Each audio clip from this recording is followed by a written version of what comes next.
for the politics of the month ahead.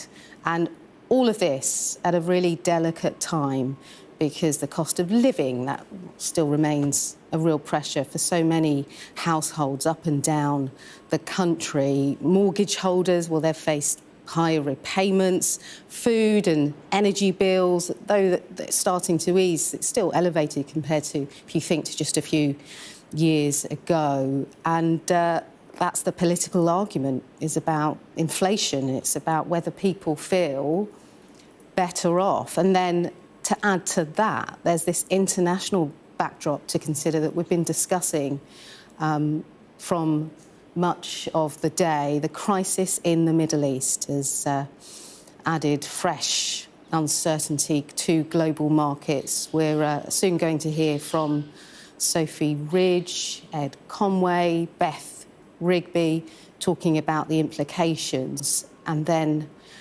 when we circle back to the escalations and the risks affecting energy prices, we were hearing from Paul Kelso and the factors that will feed directly, really, into the UK's economic outlook. And this is a globalised economy, and events will feed into that happen miles away, can quickly reshape the figures presented at Westminster when the Chancellor finally opens that door. We've seen throughout the morning cabinet ministers arriving ahead of this statement and the usual choreography. But politically, this is a big deal, actually, nonetheless.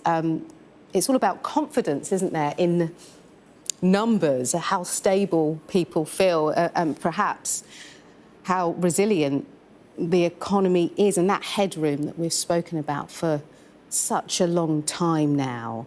We are also going to hear from Mel Stride of the opposition, because Rachel Reeves will try to present steadiness, a low-key event in the backdrop of something that is affecting so many lives.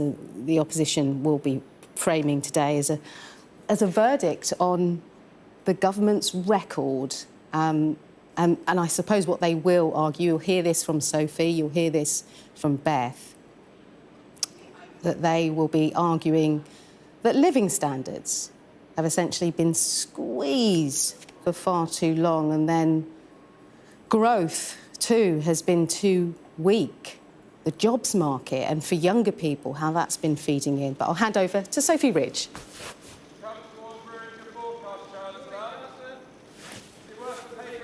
Well, there you can see the Chancellor Rachel Reeves. She hasn't got the red box with her because this is emphatically not a budget, it is a spring forecast, making the short walk from number 11 to Parliament. And this really was supposed to be as close to a non-event as you can, an update, if you like, on the forecast, trying to show stability.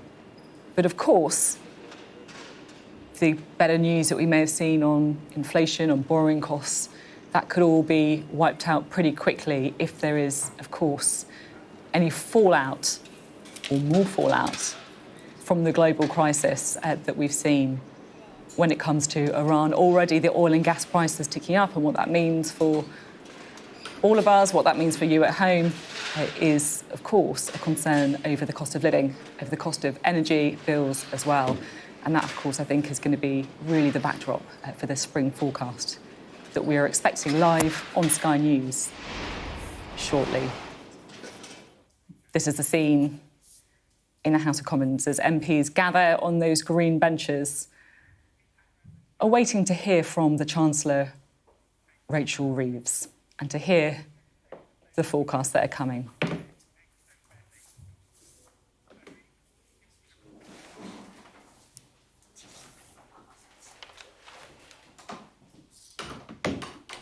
Good afternoon. You're watching Sky News, and this is our special coverage of the Chancellor's spring forecast. Well, in the last few minutes, Rachel Reeves has left Downing Street not, as you can see, brandishing a red box. And why not? Because, well, this is emphatically, we're told, not a budget. The Chancellor pledged last year to have only one fiscal event a year to promote stability. How's that working out? So we shouldn't expect big tax or spend measures today. Instead, this is meant to be a simple and relatively short setting out at the latest forecasts for the economy by the Office for Budget Responsibility. But what it will give us is a vital health check for the UK at a time of huge economic and political instability.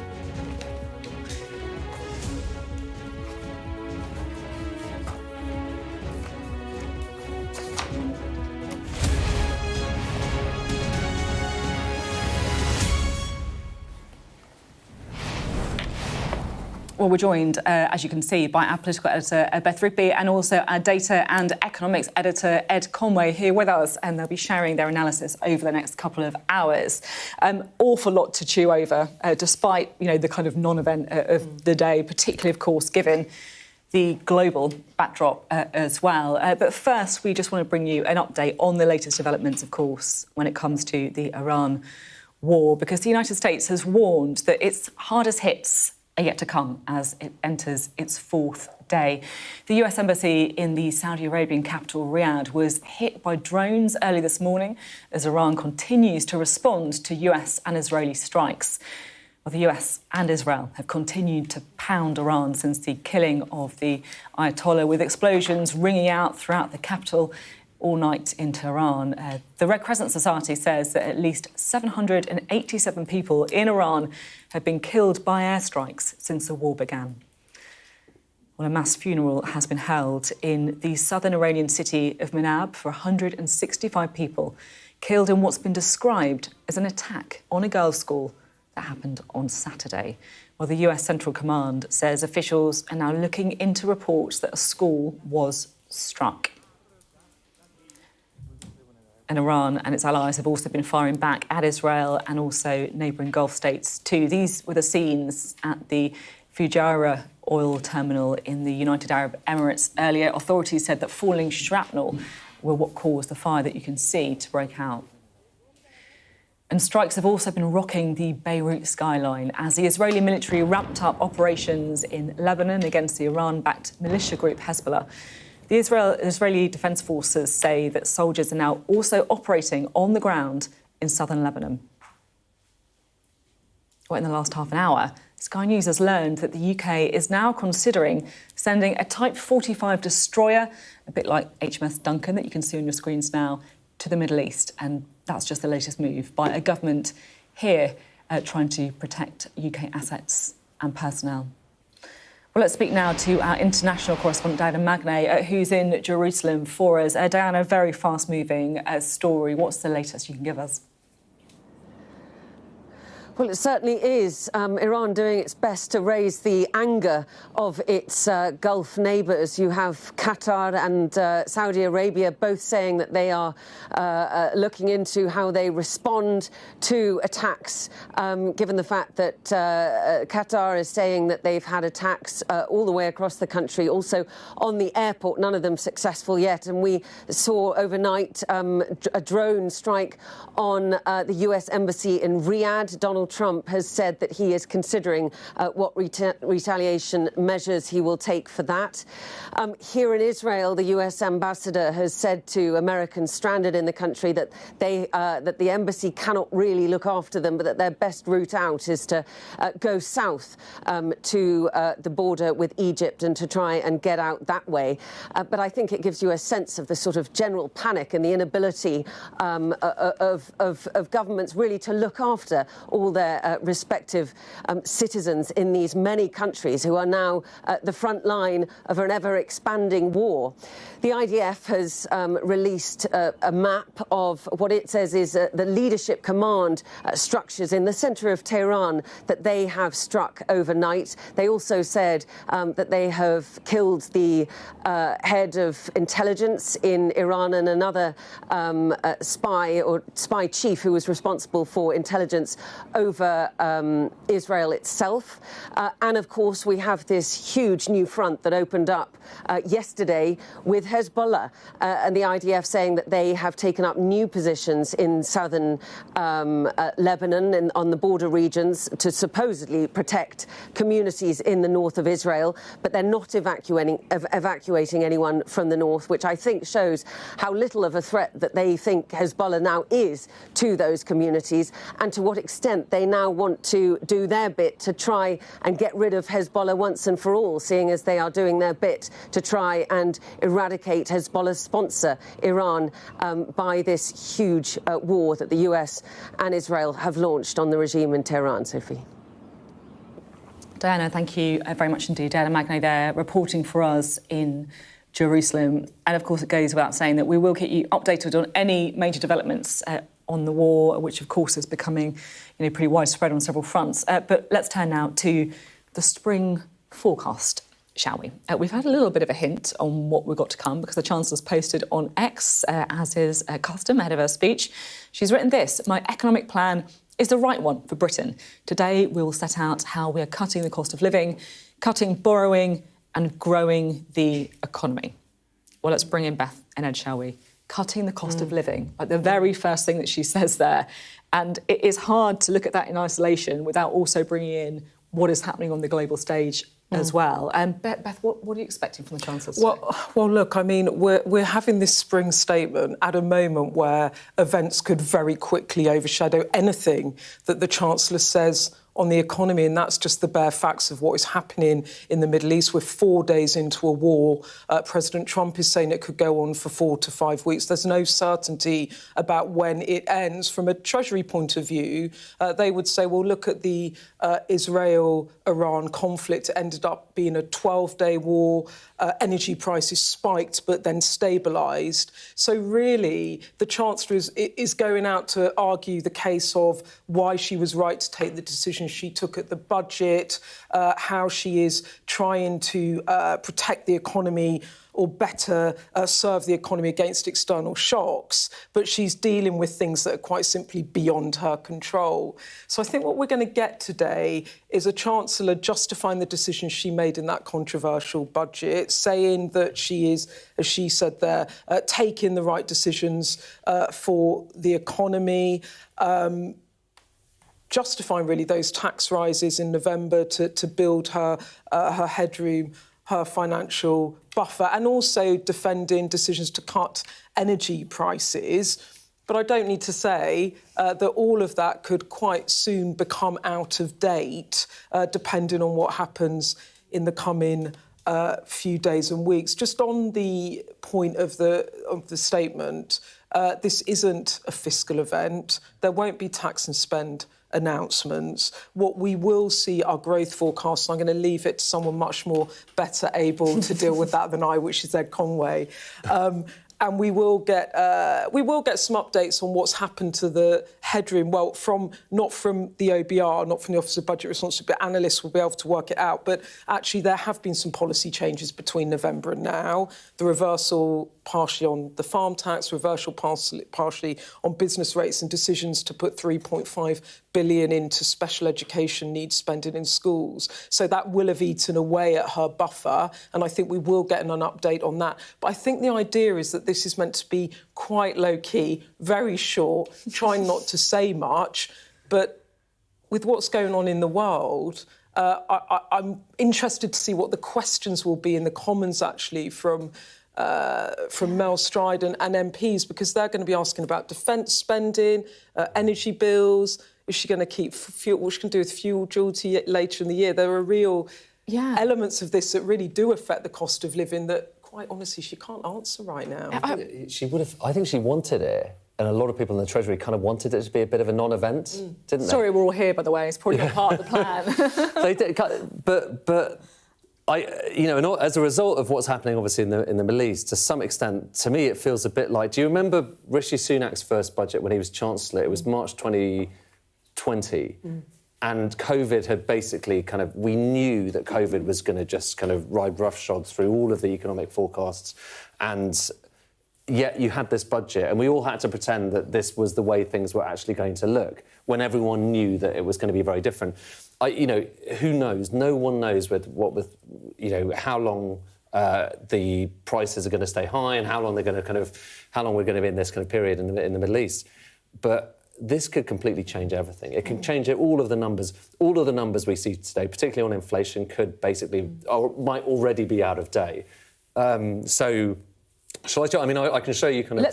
Let's hold your horses for one second, because we're going to hear from the Chief Secretary to the Prime Minister first, Darren Jones, but then I'm excited. I've got charts, that's what I was saying. Gotta have them. It's the reason we're all here, right? It's what we live for. It's what we live for, but let's just listen to Darren Jones first.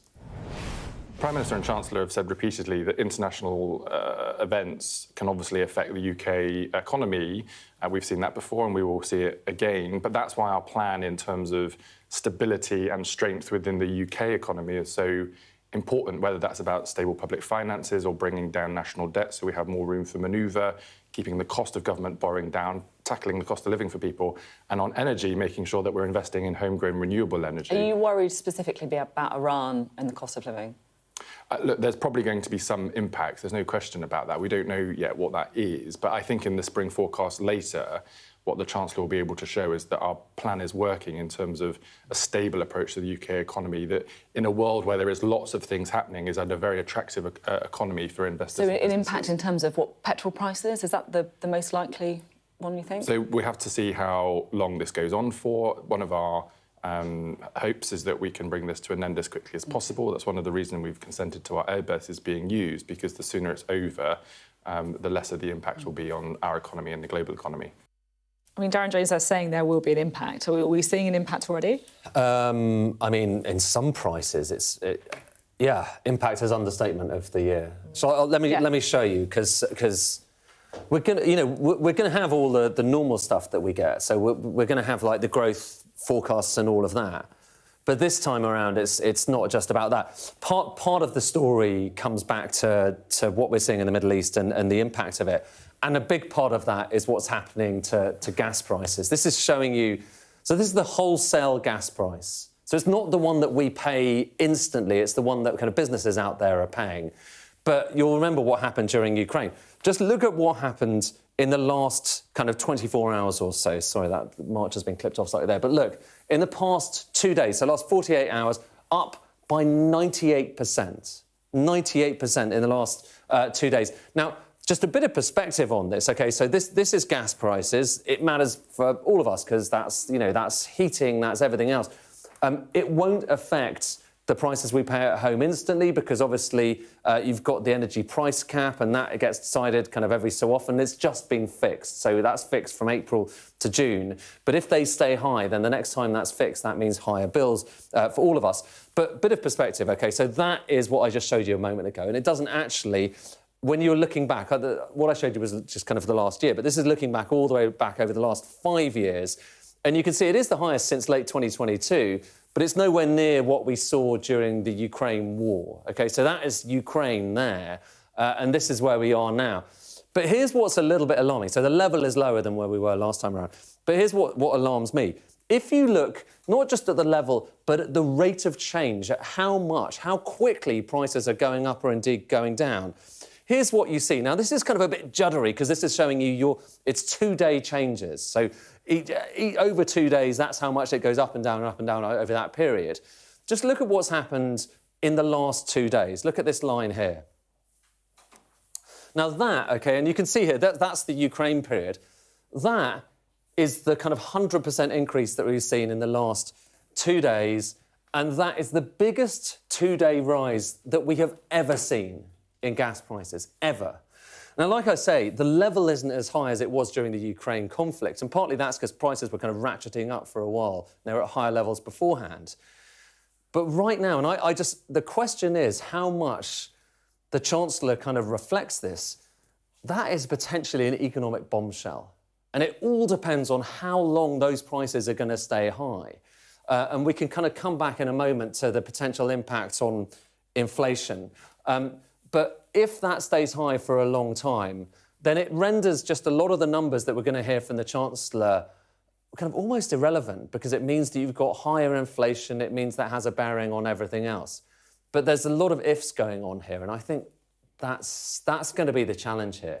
But that chart, I mean, to me, Sophie, that chart, that's scary. And I just, you know, we literally put that together just a few minutes ago. I hadn't quite appreciated how unprecedented this is. And this is, I mean, I could have done the chart that goes back to 1997 when the numbers first begin. But we've never, that line, and like I say, it's just the 2-day change. That line's never been as high, even during Ukraine. And we know, the thing is the thing that gets me as well is, like, it feels like we're only just starting to recover from the shock of the Ukraine war and what that meant for inflation. And, yeah, you're right. Obviously, it's only, I think, 4 days in, right? So it's early days. We don't know what's going to happen. But potentially, it's quite alarming. I think just when you think that you've kind of escaped from the energy price shock and the cost... And for a lot of people, the cost of living crisis is a living thing that they feel... Yeah, still going. Because you go into the supermarket and suddenly, look, God, I didn't realise prices, you know, for cereal and everything else have gone up so much. But they have. And unfortunately, I mean... Hopefully it doesn't last so long. But if it does last long, then that's something that is going to kind of overshadow everything that we're going to hear about, I think, today, unfortunately. Well, joining us now is Nick Williams, who's a former economic policy advisor to Keir Starmer. I mean, we just look at the charts there. How much of a problem could this be for the Chancellor? Well, I mean, I completely agree with what Ed said, which is, as yet, it's too soon to tell. And it wouldn't be responsible for the Chancellor to make a knee-jerk reaction to this. It's obviously only 2 days of trading so far. And we'll just have to watch how this all plays out. Of course, it causes, it would be a large cause for concern for government, for households, for investors, if this were to be sort of persistent.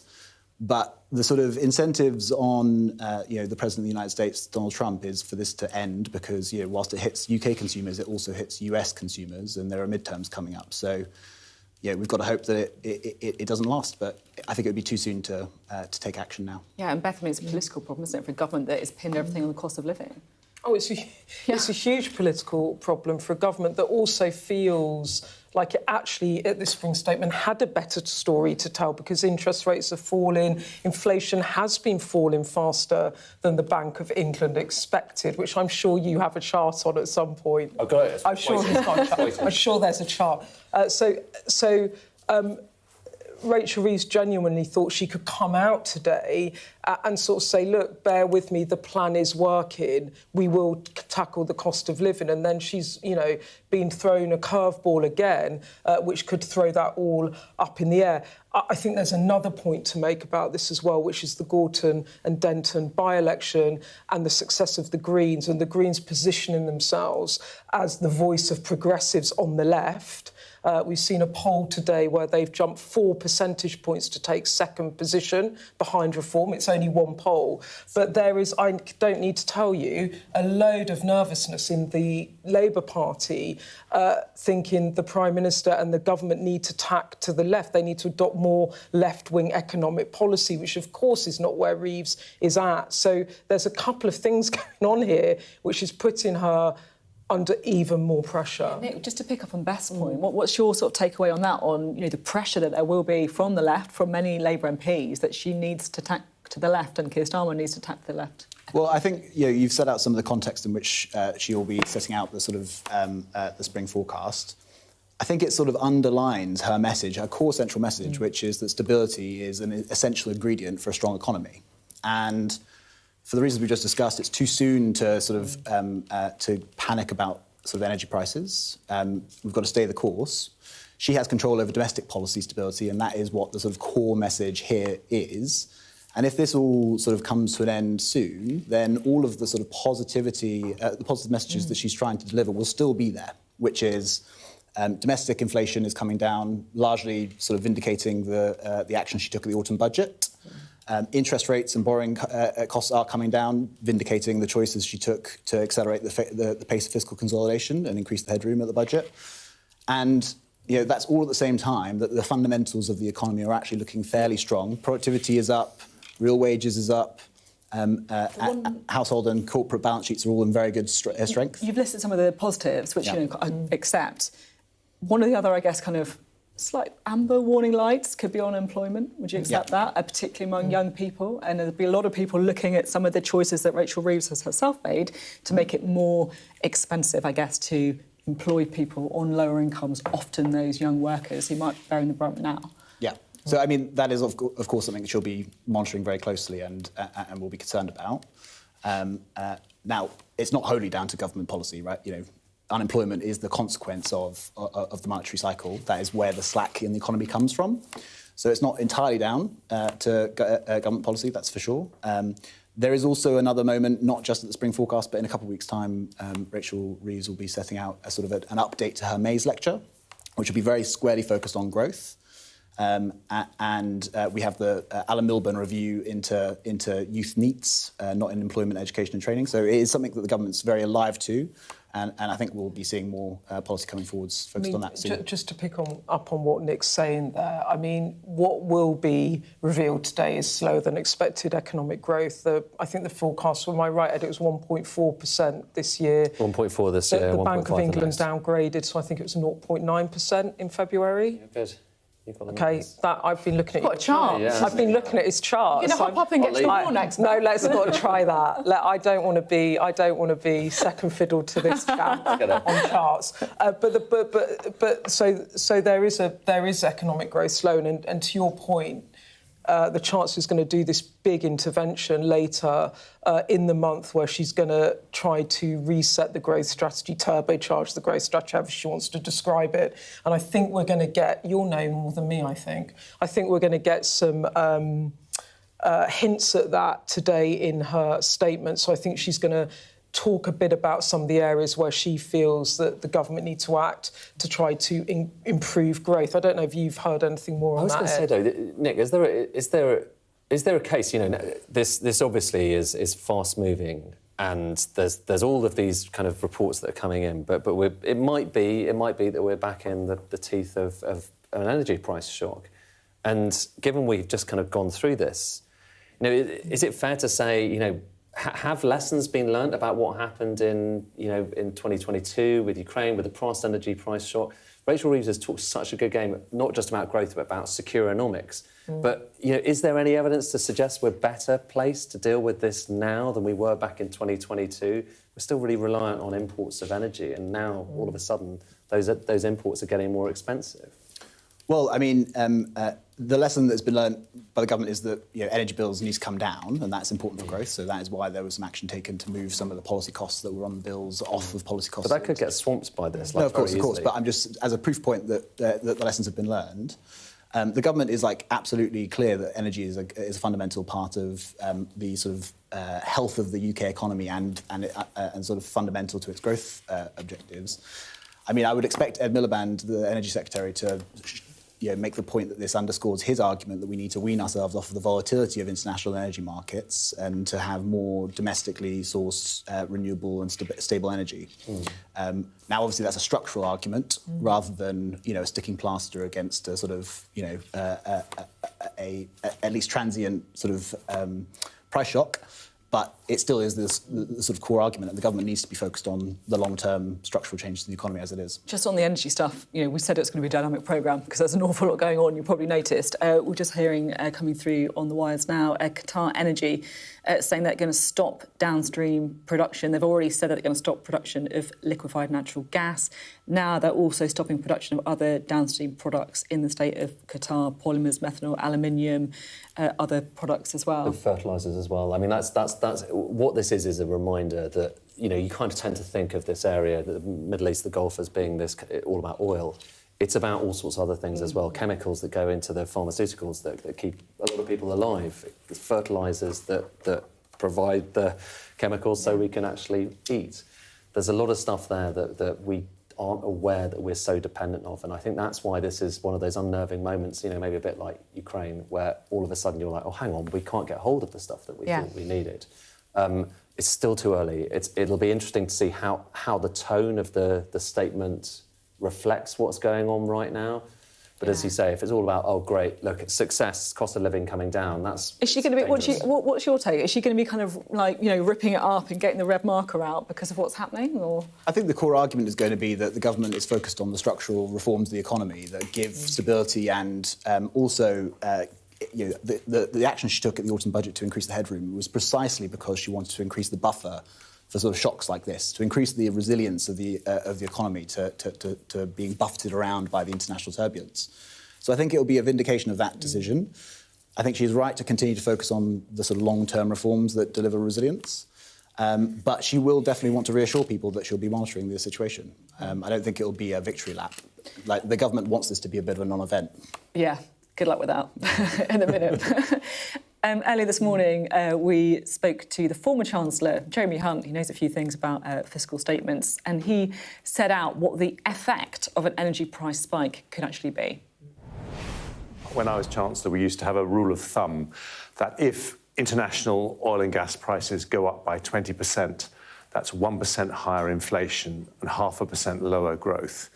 And you cannot ignore that kind of impact on the economy. So I think Rachel Reeves will be thinking about whether in the year ahead we're likely to have higher inflation, higher interest rates, more pain in terms of people's pay packets, how much they have to pay for goods on the high street. Beth, before we hear from Rachel Reeves, because the kind of countdown is really beginning now, I just wondered if I could ask you a purely political question. Where does she find herself? Because I feel like we haven't heard that much from Rachel Reeves recently. In terms of her political career, and obviously you've got Keir Starmer under a lot of pressure politically as well. Well, I think for Rachel Reeves, she is in a position where she's keeping her head down.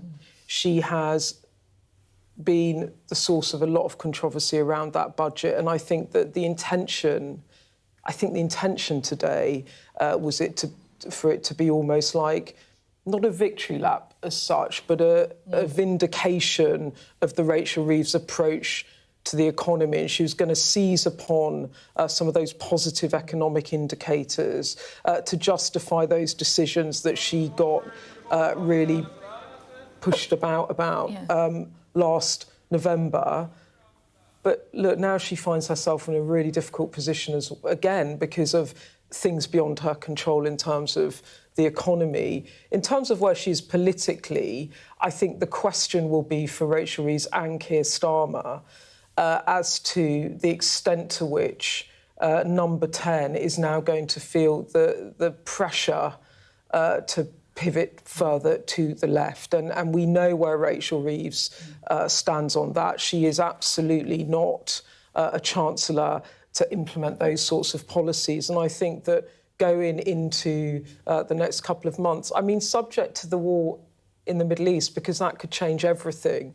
But when you look towards the May local elections and what comes out of that, I think there are going to be tensions potentially between Number 10 and 11 as to the economic direction that they want to take. But saying that, Keir Starmer does not have much power or authority at the moment. And at the moment, it seems to me that Number 10 and Number 11 are certainly working in lockstep for now. That's interesting. I don't know if do you think you've got time to squeeze in another chat? How long have we got for We've got like a couple of minutes. Wise. OK, all right. Do you want to shout at me if I can? I'll shout at you if you need to, but it'd be a shame not to squeeze another I want to show you quickly, though, because, OK, so just quickly, inflation, if the energy price shock kind of is a shock, then it's going to have a bearing on inflation. This is, right now, the forecast for inflation in the coming months. It's from Capital Economics. But look at what happens to it if you do have an energy price shock. If it's just a temporary jump, look, the line is a bit higher. By the way, that dotted line is kind of where the Bank of England wants it to be, so 2% inflation. So if you have a temporary shock, it's a bit higher. But look at what happens if it's a big temporary shock. That goes higher still. And if it's a kind of longer-lasting jump, then all of a sudden, what looked like inflation coming down to that area is actually going to be a lot higher for a lot longer. And we all kind of know the consequence of that. If inflation is higher, then it tends to mean the Bank of England isn't able to cut interest rates as fast. And already you're starting to see that kind of reflected in markets. So this is showing you the Bank of England's base rate. So this is 3.75% at the moment. It's come down a fair bit. But just recently, most economists thought it was going to come down a bit in the coming months. So actually potentially be cut again as soon as next month, maybe even this month. But here, just literally as of the last day or so, here's where it now is. So now basically traders are thinking, well, it might not be cut at all. So that's quite a big shift that we've just seen all of a sudden here when it comes to interest rates. How long have I got? Have I got time for another one? No one's shouting at me yet, okay. so... Yeah, OK, all right, I'm being told in my ear, yeah, OK, fine. There's going to be other stuff as well. It's not just about the what's happening in the Middle East as well. And one of those things is looking at what's happening with unemployment. And unemployment might well be a bit higher than the OBR was expecting. Look, the higher this is, the higher unemployment is. The OBR last time thought it was kind of there and going down. Here's where it looks like it's heading at the moment. So unemployment is higher than the OBR was previously expecting. But there's other stuff happening beneath the surface as well. For instance, net migration. For year after year, the story has always been that net migration has been higher than expected. Well, look, this is where the OBR thought it was going to be last time around. Actually, then it kind of downgraded it slightly. Now, it looks like net migration is lower than expected. So that's kind of interesting as well, isn't it? So there will be other stories, and of course we'll have all the things like growth, as Beth was saying. It's not a massively positive growth story right now, but it's not terrible. We're going to get growth, we're going to get inflation, we're going to get unemployment as well. And, of course, the delivery mechanism is going to be different this time around. Remember, the last time we were sat here, it got leaked. Who can forget? Got leaked. Well, not leaked, but you know, released early. Mistakenly published. I still remember this time around, the Treasury is kind of babysitting the OBR with its... And the Treasury publishing it this time around. They're like... The Treasury are publishing it, aren't they? The Treasury's publishing it. The OBR doesn't have a boss at the moment, so it's surreal in various different ways and very different to it. A perfect scene setter. I thought we've got all the things to watch. Maybe it's going to be calmer than last time when we had to respond to it before she got up to her feet. That's unlikely to happen this time, at least. That's the one good bit of news. It hasn't leaked yet. It hasn't leaked yet. Rachel Reeves is in the chamber now. She's taken her seat, so we are waiting to see. We're poised and waiting to see what she has to say. A non-event, she was hoping. As Beth was saying, a vindication, she was hoping, of the policies that she has put into place. And really, this was supposed to be about stability, about not making big changes, about people just getting on with things and allowing businesses to have the certainty that they need to get the best investments. But of course, given what we've seen with Iran and the inevitable knock-on effects that's going to have for the global economy and the UK economy specifically, it is a far more uncertain picture ahead. Yeah, Beth, you were just saying that the Treasury is publishing the document this time, right? Yeah, the Treasury is publishing the document because the OBR inadvertently leaked it, and it ultimately cost the head of the OBR his job. Yeah, it was extraordinary. It was extraordinary. I've never seen anything like it, but it was a picture to see Ed Conway's face. Yeah, I remember that. So no dramas like that today. But of course, the backdrop now to this statement is so dramatic and uncertain. And honestly, whatever she says today, depending on what happens in the Middle East in the coming days, could make it all completely irrelevant, and it is really, really tense and nervous times for everyone and everyone watching, because if this war continues and the energy price shock really feeds through, it's going to really hit people's cost of living when they really could do without that. That's it. I mean, we talk an awful lot about economic indicators, right, on programmes like this, but really the one that people feel is inflation, right? That's the one that you feel how well off you are, can you make ends meet? Are you stressed out when you go to the supermarket and then they give you the bill at the end of the day? You know, these things matter. And it does feel like, you know, I don't want to say that things are OK, because for a lot of people that's still not OK, but things have stabilised since the Ukraine war, and now we're entering another period of instability. I think that's it. It's a corrosive thing, inflation. It's corrosive because, you know, you feel like you're losing control of your finances when you can't, you know, when you see those prices going up. And what's most dangerous of all is energy. When energy goes up, it trickles into every different thing, into food prices, into just the sundry items you're buying all the time. It's not just your household bills, it's everything else, and it's a gradual process. And like you say, we're still kind of living out the aftermath of that. And so it's very unpleasant, the notion that we might have to, you know, to go through something similar. I hope those charts, you know, those lines go down. They might, right? We don't, you know, they might. Yeah. It all depends on how long this lasts. Another potential outcome is that things stabilise, and actually, what we've seen over the last couple of years is that household savings have been quite high as a rate of household savings, and corporate sector balance sheets have also improved. So there is actually quite a lot of pent-up capacity in the economy for growth, if consumers can feel confident to go out and spend and enjoy themselves a bit. Now, obviously, energy like the threat of energy bill hikes is a big sort of weight over that. But if that doesn't happen, then actually there is a very, very opportune sort of moment coming this summer. But not if there's a huge regional war in the Middle East. Potentially not, yeah. No, but paradoxically, you know, there's also a positive story for the UK. If more people, you know, who might previously have kind of gone out to Dubai and worked in Dubai might want to come back to, you know, to the UK,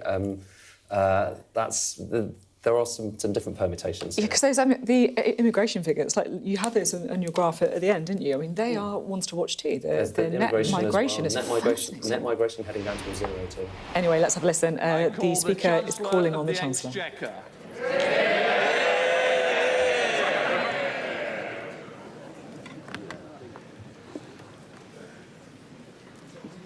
Mr. Speaker, this government has the right economic plan for our country.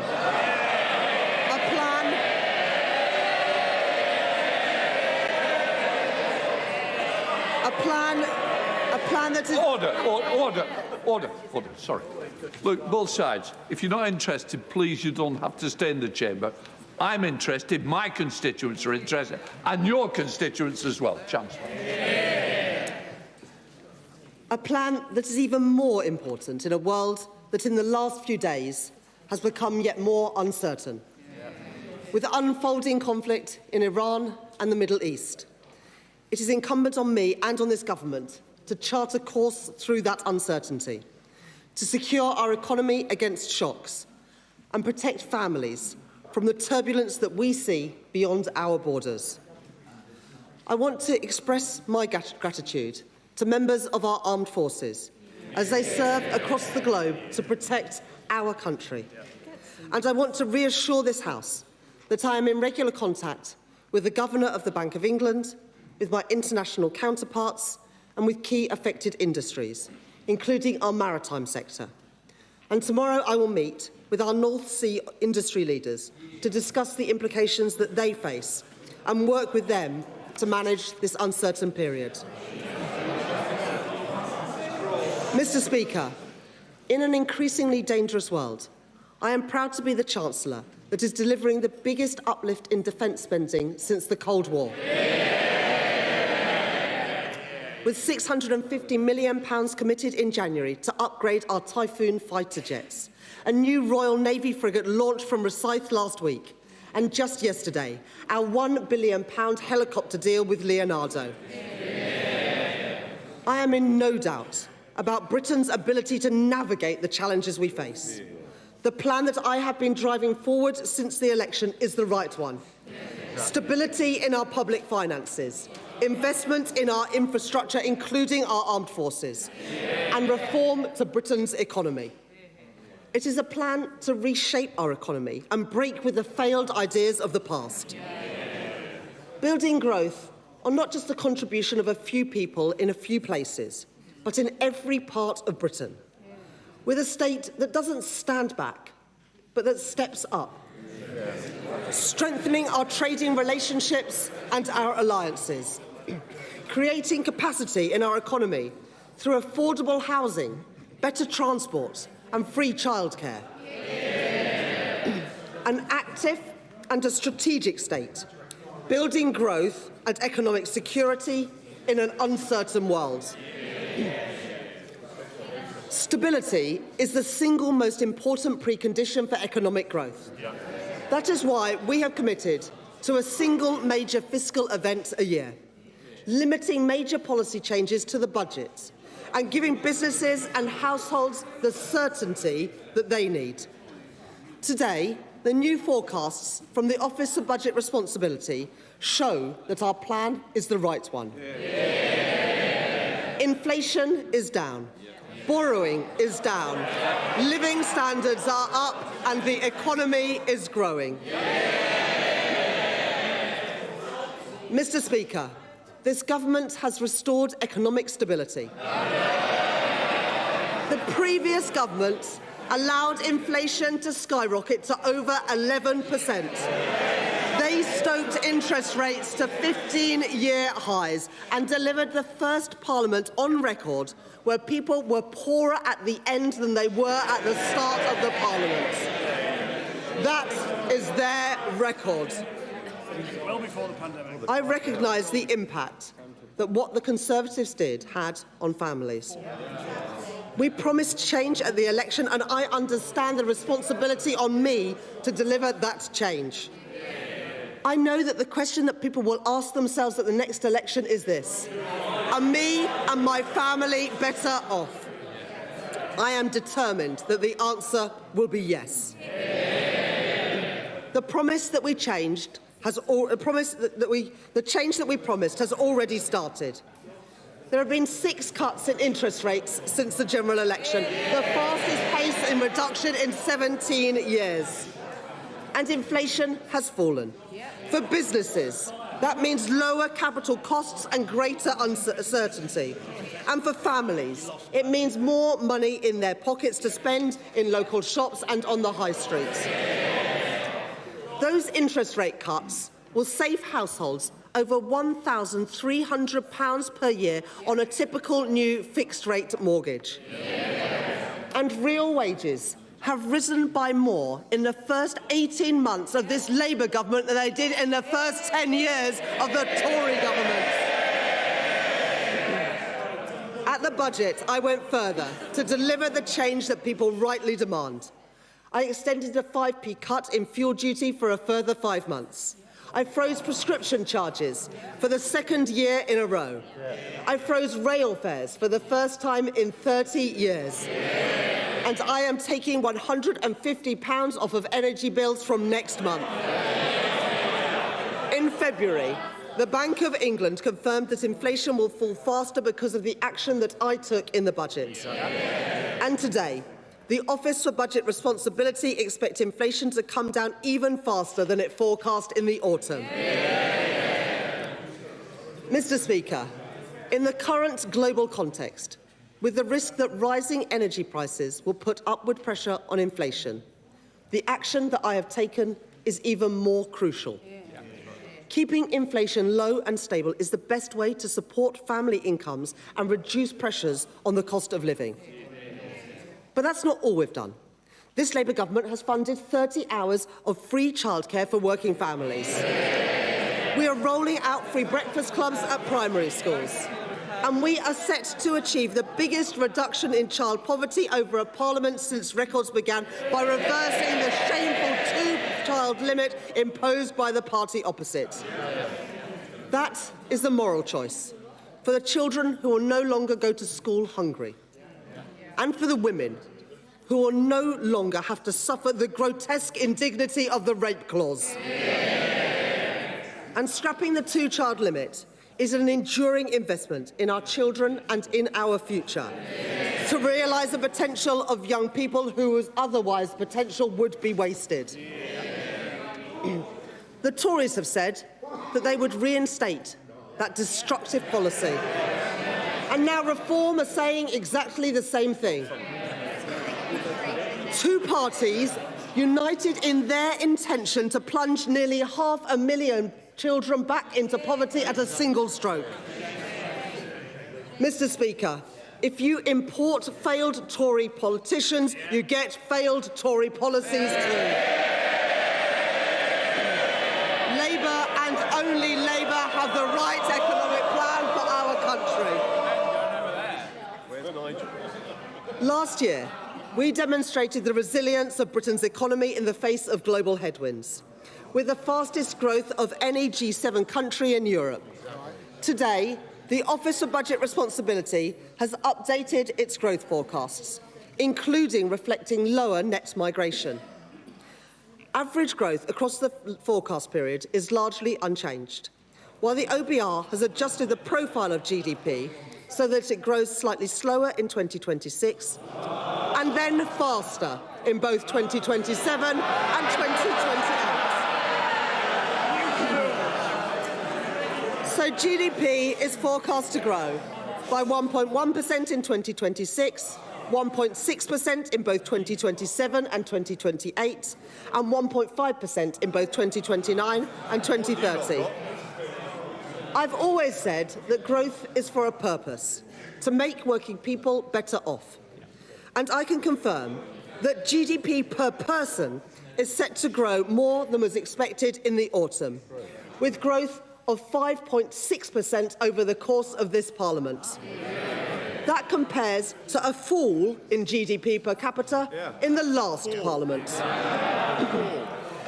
And by the next election, after accounting for inflation, people are forecast to be £1,000 better off per year. Oh, I didn't hear them that time. We promised change, Mr. Speaker, and we are delivering that change. The economy is growing, living standards are rising, and inflation has fallen. But I'm not satisfied yet with these forecasts. I know that the economy is not yet working for everyone, and that the deep economic scars left by the party opposite and their mates in reform are still blighting the lives of too many people. In today's forecasts, unemployment is set to peak later this year and then fall in every year of the forecast period, ending the forecast period at 4.1%, lower than it was at the start of the Parliament. But young people in particular are still suffering from the aftermath of years of Tory mismanagement. In the last 5 years of the previous government, the number of young people not in education, employment or training increased by 113,000.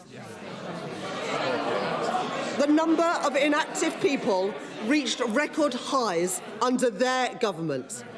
And over the last decade, apprenticeship starts by young people fell by 40%. This government will not leave an entire generation of young people behind. We are already taking action with additional investment to reform apprenticeships to prioritise young people. And through the £820 million Youth Guarantee, providing young people with employment support and a guaranteed job. And in the coming weeks, I will set out more reforms to undo the Tory legacy of neglect and give young people the support and the opportunity that they deserve. Mr. Speaker, in the face of global uncertainty, we beat the forecast last year. In the year ahead, the choices that we are making gives me confidence that we will beat them again. And in the year ahead, more of the choices that we have already made will come into effect. Discounts on business energy costs, trade deals with India, the US and the EU, reforms to back our entrepreneurs, investment in our infrastructure, skills funding for further education and more planning reforms. Progress opposed by the Conservatives, opposed by Reform, opposed by the Liberal Democrats and opposed by the Green Party too. Because it is Labour and only Labour that has the right plan for our country. Our plan for growth is grounded in a profound rejection of the failed economic dogmas of the past. The trickle-down, trickle-out thinking that produced ever-diminishing returns for working people. I know that an economy cannot be working if it is delivering for only a few people in a few places. I know that it matters where things are made and who makes them. And I believe that the working people who keep our country moving deserve a fair day's pay for an honest day's work. Since the election, I've been making the big choices that will bring about the deep structural changes that our economy needs so that it works again for working people.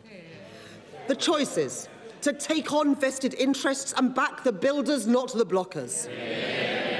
The choice to increase public investment and protect our public finances with new fiscal rules. And the choice to give people in all parts of our country the opportunities that they deserve.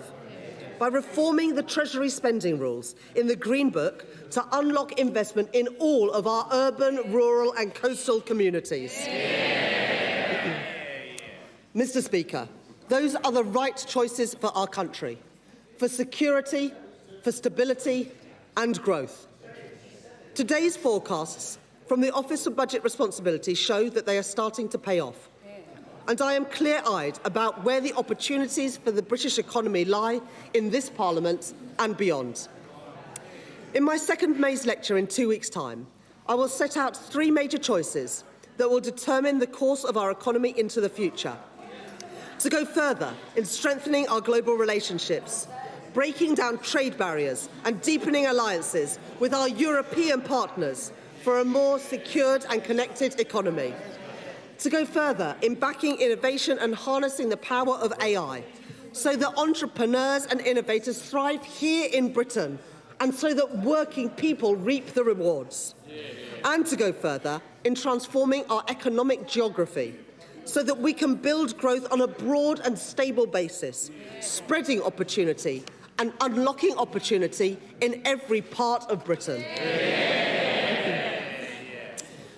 Mr. Speaker, I came into politics because I believed in a government that stands up for working people.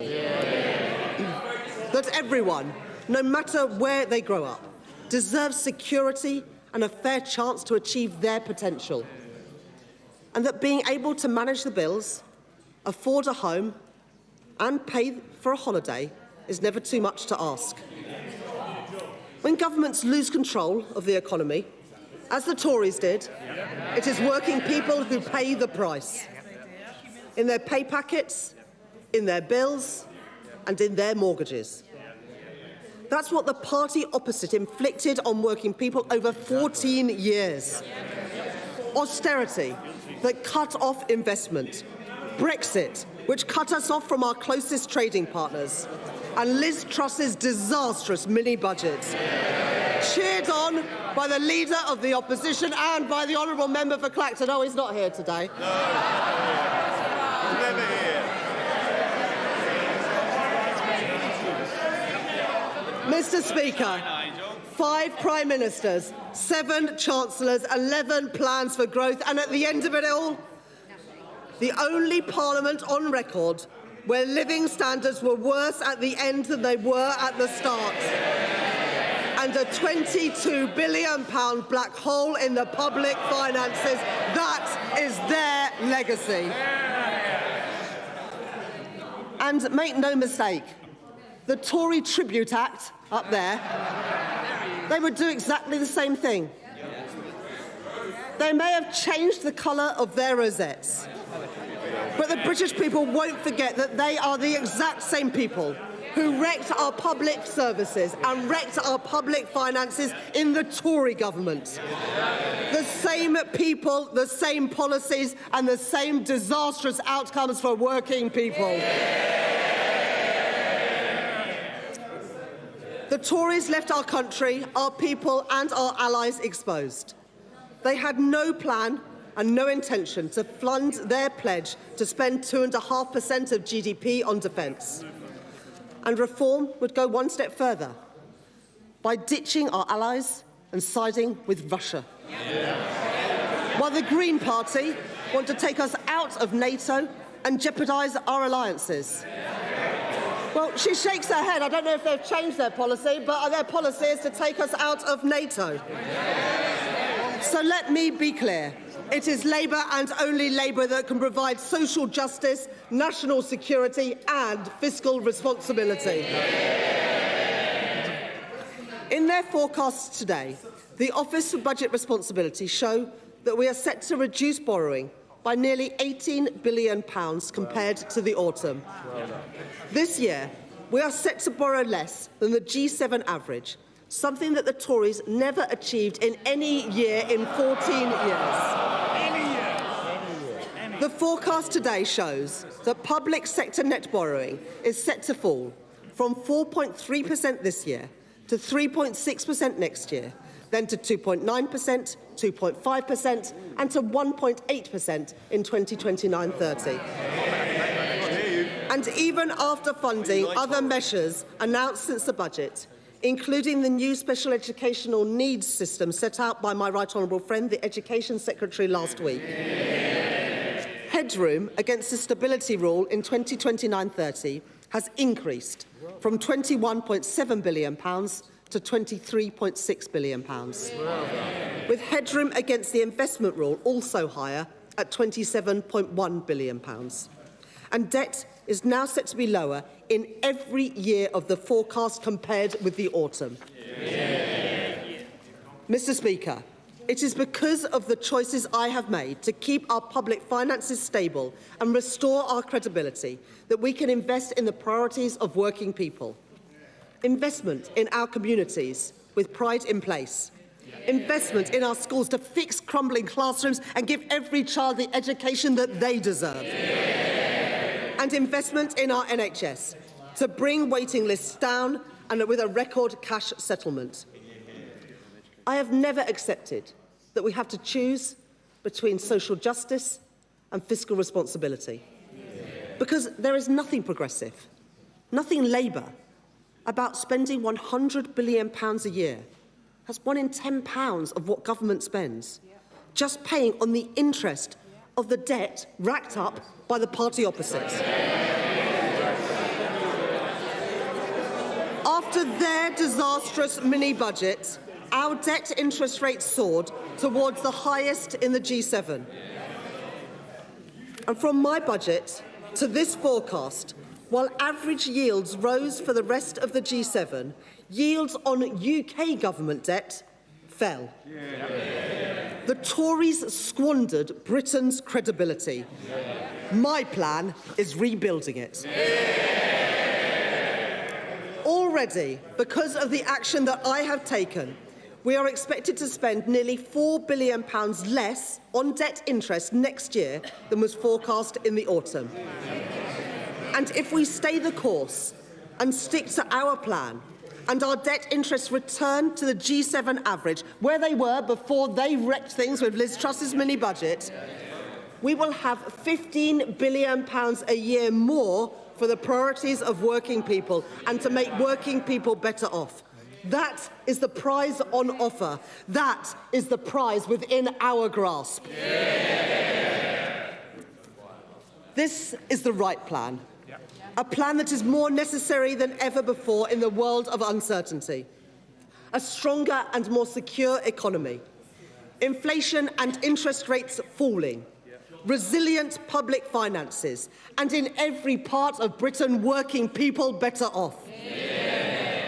Mr. Speaker, every additional patient treated in an NHS hospital, every child lifted out of poverty, every breakfast club in every school is because of the choices that we have taken. And because I have the right plan for our country. But let this House be in no doubt. Every pound that we have invested, every pound in the pockets of working people, every pound that we have secured in this forecast today can be wiped out by a change of course. So we must reject a return to austerity, to protect our public services and invest in Britain's future. We must reject the temptation of easy answers and reckless borrowing, to protect family finances and get the cost of living down. And we must reject the political instability which would put at risk all the progress that we have made. My plan is the right one. I am in no doubt about how great the rewards can be if we stay the course. The forecasts today confirm that the choices this government have made are the right ones. Stability in our public finances, interest rates and inflation falling, living standards rising, more children lifted out of poverty, more appointments in our NHS, more investment in our infrastructure, a growing economy and more money in the pockets of working people. Mr. Speaker, these are the right choices, this is the right plan, and I commend this statement to the House.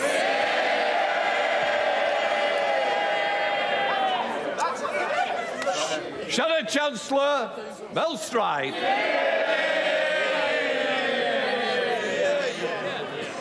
Mr. Speaker, is that it? What utter complacency. A Chancellor in denial. She speaks of stability. What planet is the Right Honourable Lady on? She has lurched from putting up taxes to destroying growth, to destroying headroom, to coming back to putting up more taxes, more growth destroyed. Round and round we go, like a fiscal twister ripping up everything in its path. And Mr. Speaker, And Mr. Speaker... Sorry. I will hear the Shadow Chancellor, because people need to recognise there's two sides. Let's hear the other side now. Thank you, Mr. Speaker. They just don't like the truth, Mr. Speaker. That's the truth of it. As our economy bleeds out, what does the Right Honourable Lady do? She comes to this House with nothing to say and with no plan. Unless, of course, doing nothing is a cunning plan to avoid those U-turns further down the line. She is weak, Mr. Speaker. She has even stripped the OBR of its ability to assess whether she is meeting her fiscal targets. So, Mr. Speaker, let it be remembered that at this time in this chamber, this weak and chaotic government gave up on the British people. She has nothing to say to us today. This is not a spring statement. This is not a spring statement, Mr. Speaker. It is... Order. Mr. Gardner, I expect better. We have to listen to you on a Thursday night. I don't need to hear you now. Belstride. No, they don't like it, Mr. Speaker. They don't like the truth. This is not a spring statement, Mr. Speaker. It is a surrender statement. Yes. The Chancellor... The Chancellor has the temerity to suggest that she is creating the conditions for renewed growth. She is rather like the dodgy estate agent standing in the crumbling building with the roof gone, the windows gone, with the floor gone, and saying, just think of the potential. But that potential, Mr. Speaker, has been undermined by the terrible state of our public finances. When it comes to the deficit, she knows, the Right Honourable Lady knows, when it comes to borrowing, that borrowing this year is almost double that which was forecast at the time of the general election. She knows that the forecasts are predicated on the numbers she has given to the OBR that they have to accept, including squeezing spending at the end of the Parliament, raising taxes, raising energy bills at the same time. We know, Mr. Speaker, we know that that is unrealistic.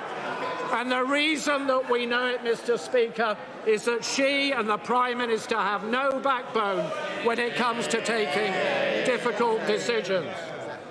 Before the budget, Mr. Speaker, winter fuel payment, U-turn, welfare reform, U-turn, two-child benefit cap, U-turn. And in the short period of time after the budget, Mr. Speaker, farm tax, U-turn, family business tax, U-turn, public houses, U-turn. And on the deficit, when she rises again, could she tell the House how she's going to fill that black hole of £6 billion around this end budget? And she mentions, quite rightly, the Iran war and the greater threats that our country faces. Could she explain in a moment how she is going to fund what we have been urging her to do, to go to 3% of GDP on defence by the end of this Parliament? How will she fund that? Order. Seriously, we need to hear this. If you don't... I can help you if you don't want to. Thank you, Mr. Speaker. She mentions the cost of borrowing and says it is coming down. Does she not know that the cost of borrowing in this country has been the highest in the G7, higher even... Somebody needs to switch the phone off. It is not acceptable. Even higher than Greece. Indeed, Mr. Speaker, if debt were a government department, it would be the third largest spending department in Whitehall. Not money going on the people's priorities, but simply being flushed down the drain. She makes great store of the latest forecasts on debt, saying that it is coming down compared to the forecast back in the autumn. But if you strip away her dodgy definition of debt, it will be going up in just about every year of that forecast. Yet, Mr. Speaker, she has the audacity to praise her own performance.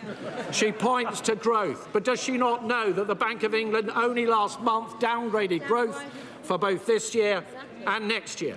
She specifically, a moment ago, said that this government had beaten the forecast for growth from last year.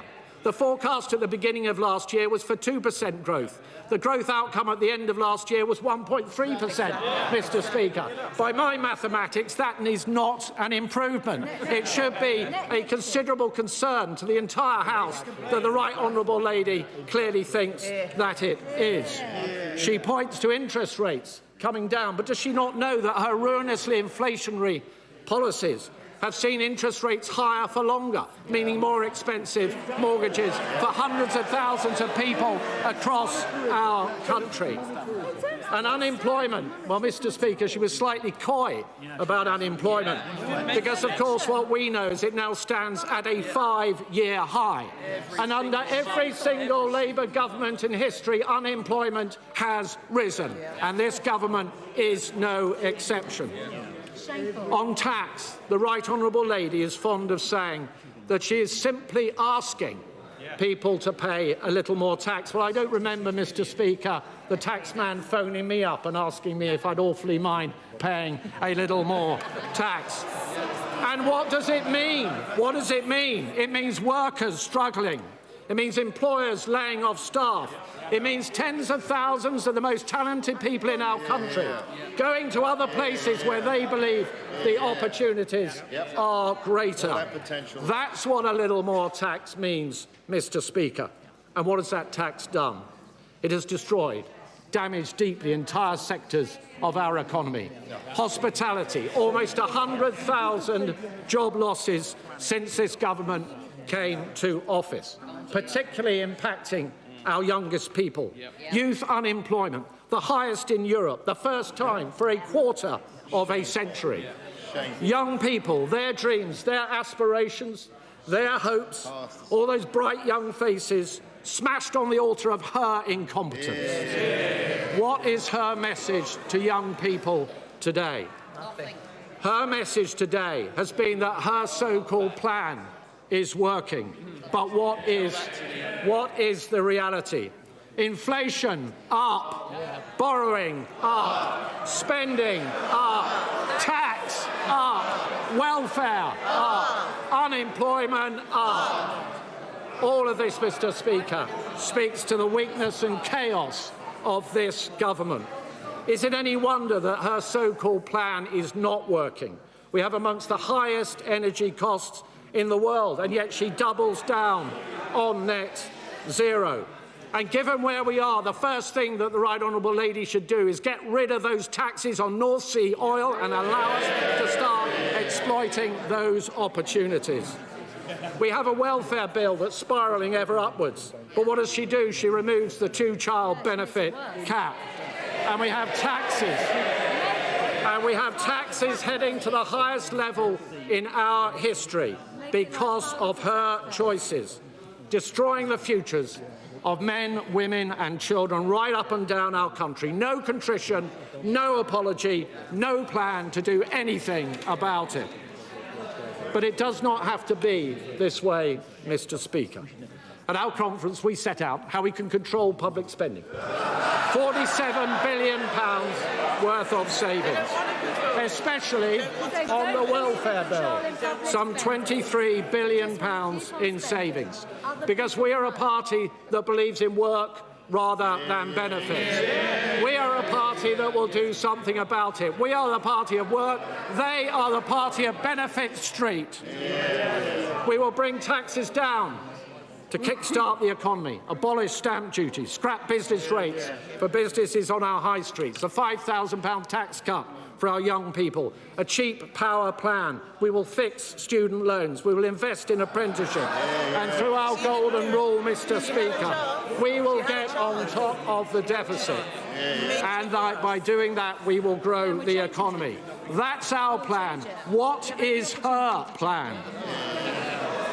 The truth, Mr. Speaker, is that she has no plan, or as her Health Secretary said, there is no growth strategy at all. And even if she did have a plan, she would be too weak to deliver it. The psychodramas swirling around Number 10, the almost daily scandals visiting the door of the Prime Minister, The sight of our once person at the highest level within the diplomatic service being carted away in a car by the police, and backbenchers calling the shots. The Chancellor's credibility has gone. The Prime Minister's Chief of Staff has gone. His Cabinet Secretary has gone. But somehow the Chancellor hangs on. But through the chaotic fog, Mr. Speaker, the drums are drawing ever closer. The British people deserve so much better. So for the hard-working people in our country crushed by taxes, by those denied employment, by the farmers and the family business owners who have suffered in fear for too long, for every hollowed-out high street, for every young person robbed of their future, for every elderly person struggling to survive, for the generations yet to come, we say go. Well, there you go, the response from Mel Stride, Shadow Chancellor, and before that, of course, we had the main message from Rachel Reeves. The government has restored economic stability, she said, pointing out the positives, such as inflation going down, borrowing going down, people being £1,000 a year projected to be better off by the next election. But, of course, in some ways, the backdrop of this is that uncertainty and the instability in Iran. So much of this speech pegged to falling inflation. She blamed the Conservatives for rising inflation under the previous government. And yet this is a time when we could see, and it isn't certain, but we could see global inflation going up and potentially a knock-on effect on interest rates too, because of what is happening in Iran. Factors outside this government's control, but it illustrates just how important it's going to be for them.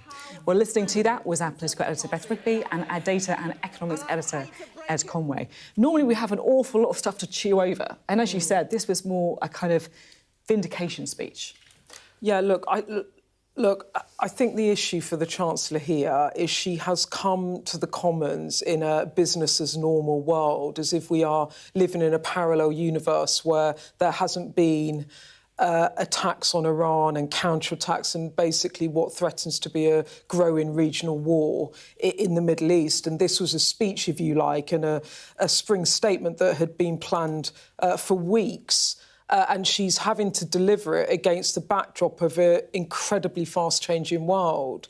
And so when Mel Stride stood up and his immediate response was, is that it? You kind of thought, yeah, is that it? And I do have some sympathy for the Chancellor because what else can she do right now in this moment? All she can do is talk about the plan that she has put in place. But you are quite right, Sophie, when you point out that she's talking about inflation coming down and this being a big win. She's talking about economic stability and that the difficult decisions she has made the economy more stable. But both of those things could be rapidly changing in the coming weeks. Now, it could not change and that speech could be dusted down and in a few weeks' time it could still be very relevant. But that is the difficulty of making this statement in such uncertain times. I mean, the takeaway really for me is the big revision in those forecasts there was the OBR downgrading growth for this year to 1.1% from 1.4% in November. But you heard the Chancellor there. She said over the course of the economic period, the course of the Parliament, growth overall is unchanged. And she says, I will beat those forecasts. And then she laid out some of these areas where she wants to have a speech later in the month where she wants to talk about turbocharging growth. She talks about closer ties with the European Union, very interesting about what they might do on trade. She talked about AI and she talked about trying to harness regional growth and trying to disperse growth more around the UK.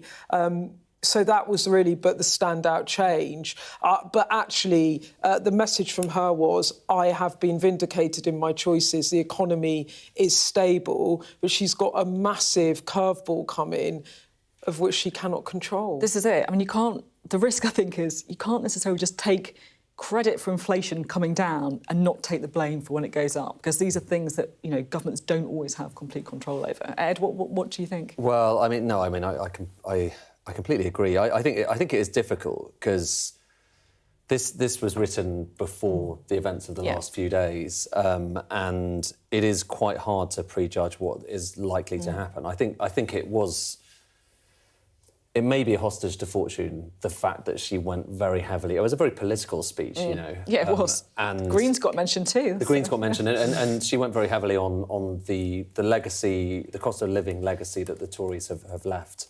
And the difficulty is that, you know, to some extent, you can blame some of that on policy, but the vast majority of what happened in 2022, 2023, leaving aside what happened in the mini-budget, a lot of the inflation there was basically imported because it was higher energy costs coming in from Ukraine, or from Russia, rather. And this time around, who knows? But it could be similar. Yeah. I'll do some charts, because, you know, in a way, there's kind of two stories here. That, first of all, let me start at the start. First of all, there's the kind of the official numbers, and we have them. We've got the latest forecasts from the Office of Budget Responsibility. I'm afraid, you know, if you're after a big news story here, I'm afraid you're not necessarily going to see it, but let's just going to go through it. This is growth, and each time around, the Office of Budget Responsibility gives us their formal assessment of how fast they think the economy is likely to grow in the coming years. These bars are showing you last time around, so November. Let's bring on the numbers we have just got through from the Office of Budget Responsibility. And as Beth was saying, look, one striking thing there is, in the year that we're in at the moment, growth is forecast to be, you know, quite a bit weaker than the previous forecast. 1.4, actually, they're forecasting now 1.1. Slightly stronger in the next 2 years, 1.6 rather than 1.5, and then basically the same off into the future. But the thing that this chart doesn't necessarily make clear, and those numbers don't necessarily make clear, is that 1.5% is, you know, hit by historical standards, it's just not that great. It's not great growth. You know, typically, you would, I mean, you know, kind of 10 years ago, you'd be expecting the economy to be growing at about 2%, maybe 2.5% a year. That's trend growth, what economists are talking about. And that stuff matters, because that then gets doled out amongst all of us. You know, growth, what is it? It's just a measure of how much money the economy is generating. And that is, obviously, it's no worse, or indeed not much better than it was last time around. But it's just not, it's not fantastic. And bear in mind, this was the government that said they were going to come in and supercharge growth and have the strongest growing economy in the G7. Well, certainly we're not looking at that at all here. But that's economic growth. Not much of a change, apart from a bit of a downgrade in the first year of the forecast horizon. Inflation. Now, here is, I mean, I guess this is kind of the elephant in the room. This is what the Office of Budget Responsibility forecast last time around. 2% is the magic number, because that's basically where the Bank of England wants to get it down to. That was the forecast last time around. Here, look, bang on 2% again. But as I say, there is this massive, enormous elephant just outside of here, well, actually over in the Middle East at the moment, where oil prices, gas prices have gone up an enormous amount. And we can go back to those charts in a moment, but let's get through the numbers that they have just provided us with. Unemployment, that last time around was kind of heading down in the future. This is the key thing to look at, though, OK? So this year we're in at the moment, 4.9%. That was the forecast last time around. Look at what's happened this time around. So unemployment's higher. So this forecast shows that there are going to be more people out of work and trying to claim job seekers allowance, trying to get back into work, than there were last time around, or at least forecast to be last time around. And that goes also for the next year and for the year after that as well. And it's only towards the end of the forecast horizon that's down to that level as well. But like I say, again, that assumes that interest rates are going to be coming down, because that's part of the thing. You know, there are many things going on there. That's part of the reason that unemployment's high, is interest rates are high as well. It makes it hard. But what if they don't go down? And part of the issue here is that elephant in the room. I'm going to quickly just show you this, because we're talking about inflation, we're talking about growth, we're talking about the state of the economy, and it is impossible to talk about that stuff without bearing in mind the fact that one of the single most important things that we all depend on, energy, and in this case this is wholesale gas, those prices have just shot up, and they've shot up at a speed, 98%, they've basically doubled in the past 2 days. That is a rate that we have never seen before. The level, you know, happily, isn't quite as high as it was in 2022. But nonetheless, it is very hard when you look at a chart like this and see that that is, you know, the highest level now since 2022, rising at the fastest rate that we have ever seen. It's very hard to look at all of that and then to refer back to those other charts I was showing you a moment ago and think that, maybe this is not quite what the government has just projected here. Not through any fault of their own, it's just that we are living in chaotic times at the moment, and you could hardly get more chaotic than the economic shockwave that is passing through from the Middle East at the moment. So, yeah, we have the forecast, Sophie. Yeah. We've got the numbers, but as we were discussing earlier, they are over. 1 million young people, the highest in more than 10 years, are now unemployed. We are facing a youth unemployment crisis. Mr. Speaker, the Chancellor's Youth Guarantee is simply a sticking plaster for the damage that has been done by the jobs tax. The Chancellor could have used today's spring statement to reverse the jobs tax changes that have undermined job opportunities for young people and part-time workers. Why didn't she? Mr. Speaker, graduates are being ripped off. They've studied hard.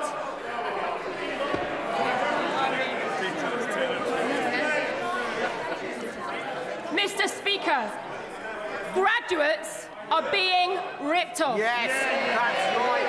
She's right. They have studied hard. They have studied hard. They have done everything they were told to do. But they are facing eye-watering repayment costs, and they are struggling to get on in life. Mr. Speaker, on this issue, it is a plague on all our houses.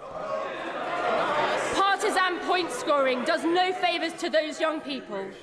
We have set out what we would do. The Chancellor could have used today's spring statement to end the repayment threshold freeze, putting £100 back in graduates' pockets in the first year, rising to £210 in the third. Why didn't she? Yeah, absolutely right. And Mr. Speaker, with great instability and conflict around the world and a move away from the rules-based system to great power politics, we must look urgently at building our national energy, defence and food security. And in so doing, we can and must turn the necessity of building national resilience into strategic opportunities for economic growth. We welcome the fact that the government has done a deal for helicopters with Leonardo as a result of the calls from these Liberal Democrat benches, especially honourable members from the South West who have raised this issue week in, week out. But the Chancellor could have used today's spring statement to launch a new defence bonds programme as part of a plan to spend 3% of GDP on defence by 2030. Why didn't she? And Mr. Speaker, finally, to come full circle, as I said, the country has paid the price for 2 anti-growth Labour budgets, and the OBR today is clear. The downgrade in 2026 in growth is bigger than the upgrade in the next 2 years combined. We have got to stop the short-term cycle of short-term Treasury tax grabs over long-term growth. Mr. Speaker, our United Kingdom is an amazing country and has enormous potential. But we cannot take this for granted. We must accept that we are stuck in a rut, stuck in a doom loop of low economic growth, and that is a big problem. I urge the Chancellor to take these measures that I have outlined to protect our country, to get Britain growing again, and to end the cost of living crisis. Chancellor of the Exchequer. Thank you, Mr. Speaker. The honourable member gives less an economic programme and more a wish list of things that she would like to see, without any means at all of paying for them. She seems oblivious also to the things that governments are doing. She says that we should have a closer relationship with Europe. I agree. I said it in my speech. But she omits to mention that that is exactly what the government are doing. We have taken action, as the honourable lady knows, with an SPS deal to back British agriculture and on Erasmus. And it is this Labour government which is working with our EU neighbours to tackle illegal gangs and to improve our security. The honourable member calls for a big cut in taxes. But VAT, at 20% as a standard rate, is the rate that her party introduced when they were part of the coalition agreement. It has been ever since that they were in that coalition. We've provided £4.3 billion of support in business rates and further support for pubs and live music venues. If they want to deliver on this enormous unfunded promise, perhaps she'd like to tell us which public services the Liberal Democrats would like to cut this time. I mean, they cut enough public services when they had a chance and they were in office, but they're too scared to tell us which ones they would do today. Is it the NHS? Is it schools? Is it investment in our regional transport infrastructure? Who knows, because she won't tell us. And it is quite extraordinary. To hear the Liberal Democrats have the nerve to raise student financing when they trebled tuition fees when they were in government and created the Plan 2 scheme. In fact, it was a Liberal Democrat Secretary of State who oversaw that policy. And the leader of the Liberal Democrats was in that cabinet meeting when they signed off that decision. So we'll take no lectures from them about how to support our young people. Now, the Honourable Lady says that they've set out what they would do on student finance. Is that a bit like what you did in 2010 when you set out what you were going to do on student finance? Because I remember in 2010, what were they going to do with tuition fees? That was it. They were going to abolish tuition fees. But that's not what they did, is it? What did they do? Oh, they tripled them. So why should we believe a word that the Honourable Lady says now on student finance? So some of us haven't forgotten that they teamed up with the Tories to cut our police, cut local government and cut our armed forces spending too. And, Mr Speaker, we are dealing with the consequences. That is why we are investing in our public services, to fix the damage that they did with the Conservatives. What have they been doing? Opposing our investment in the NHS, because that is what it means when you say you want to reverse the tax changes that we've brought in. Because the only reason we've got £29 billion more a year to spend in the NHS is because of the tax changes that we made. You can't have one without the other. The Liberal Democrats need to understand that. They're opposing our plans to build more homes. They're opposing our plans to make work pay. They opposed VAT on private schools to help the 93% of kids in our state schools. Mr Speaker, they are simply not serious. Yuan Yang. Thank you, Mr Speaker. I thank the Chancellor for her strong statement and in particular for her words on deepening our alliances with our European partners. This is crucial for bringing down the cost of food and for healing the economic self-harm done by the party opposites. The Bank of England has said that her cuts to energy bills will help bring inflation down to around its target from next month. Will she commit to going further and continue to shield our constituents from global price shocks? Chancellor. Thank you, Mr Speaker. The Bank of England forecast that the actions that I took in the budget last year would reduce inflation by around 0.4 percentage points and that inflation would be back close to target from April. That reflects not just taking £150 off energy bills, but also freezing prescription charges and freezing rail fares as well. Of course, the events unfolding in Iran and the Middle East have resulted over the last couple of days in gas prices going up by more than 60% and oil prices going up by more than 10%, which shows why the plan that we've had to take money off energy bills but also ensure our public finances are in a stronger place, mean that we're in a better place than we would have been 18 months ago after the mess left by the party opposite.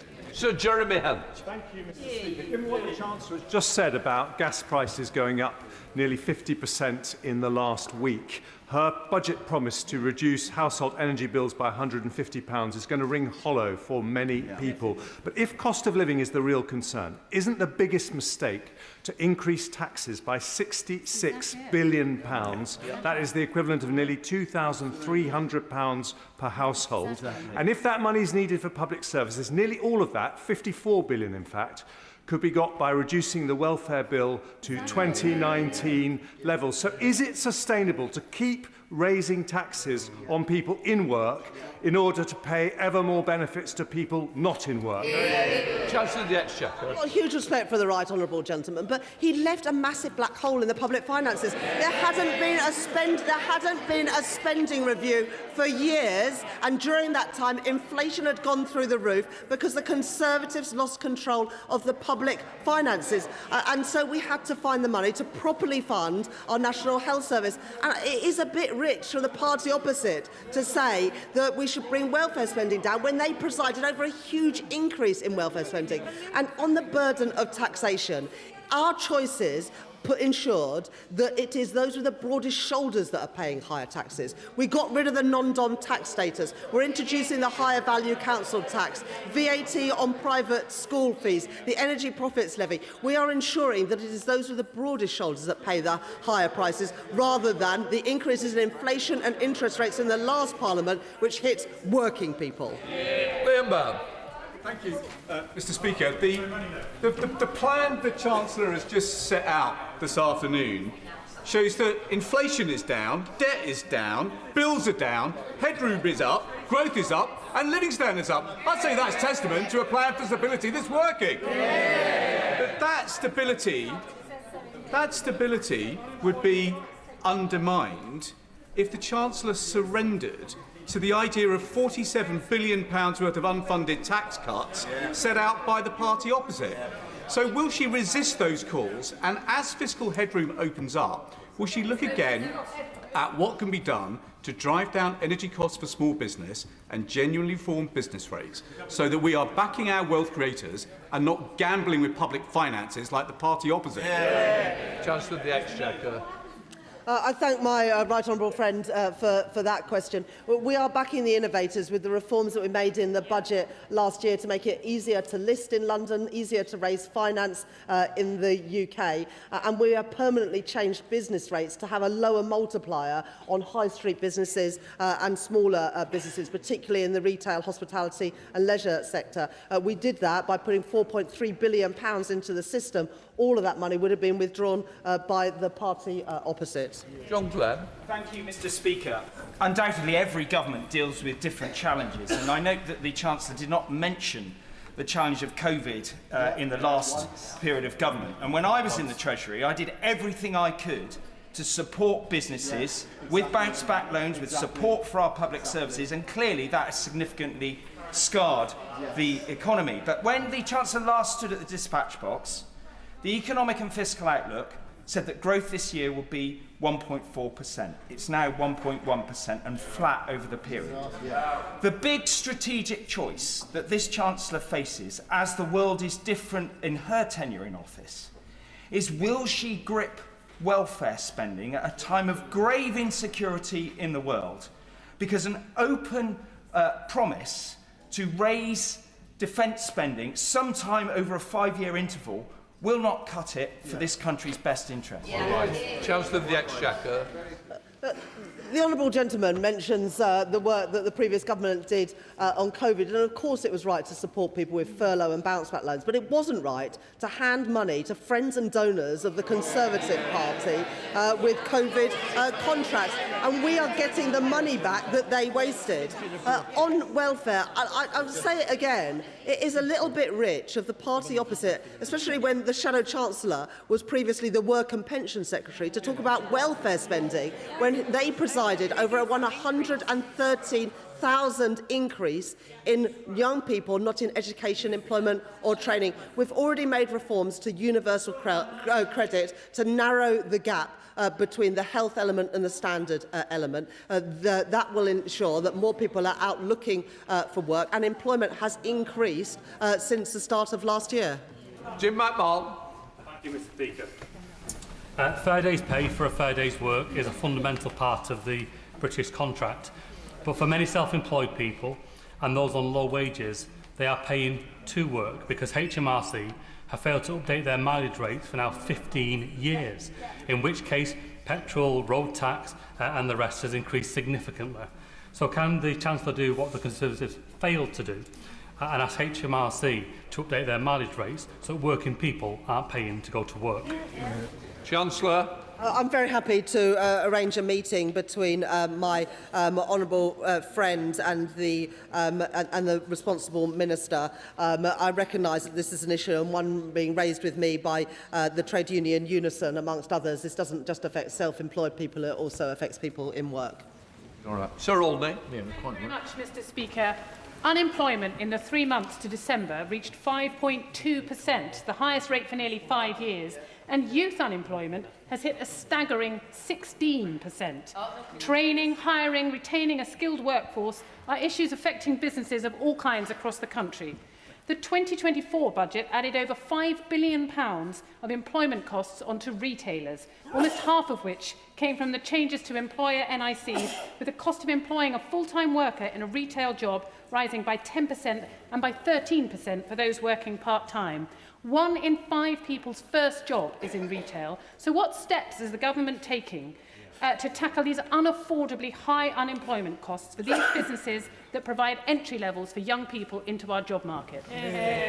Chancellor. What the Honourable Lady fails to mention is that the OBR forecasts that unemployment comes down in every year of the forecast and ends at a lower rate than it started. And it would be a little bit more plausible for the Honourable Lady to make these points if she didn't oppose everything we're doing to grow the economy, whether that is a third runway at Heathrow Airport or building the homes that families desperately need. Jessica Moore.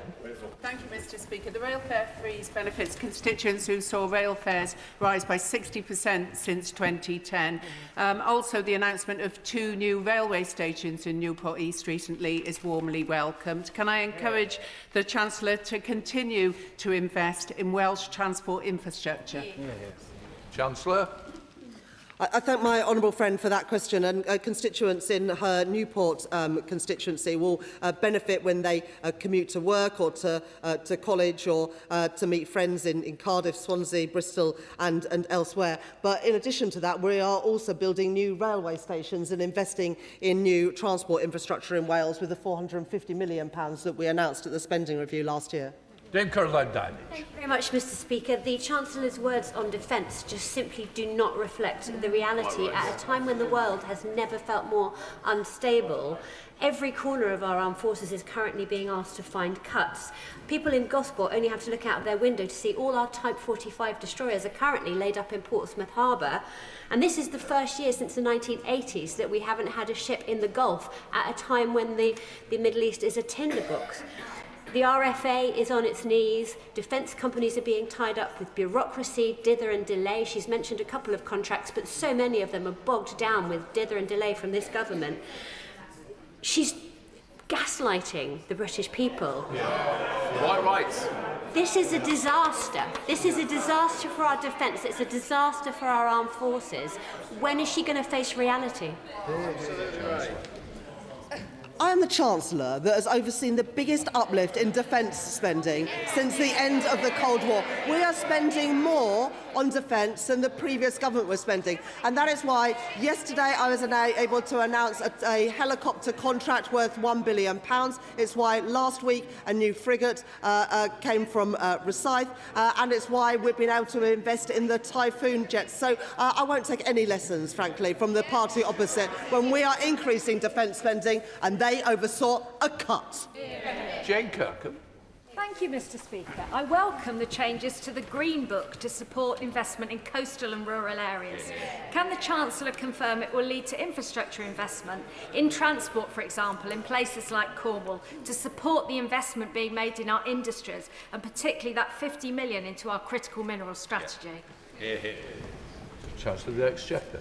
I thank my honourable friend for that question and for the work that she's done to promote the investment opportunities in Cornwall. The Green Book means that for the first time, different parts of the country, urban, rural and coastal communities will all have their fair chance of getting the investment that they need. And this government's critical minerals strategy will have a direct impact, as it already is, on Cornwall, where the National Wealth Fund are investing in lithium and tin, as I've seen firsthand when I was there last summer.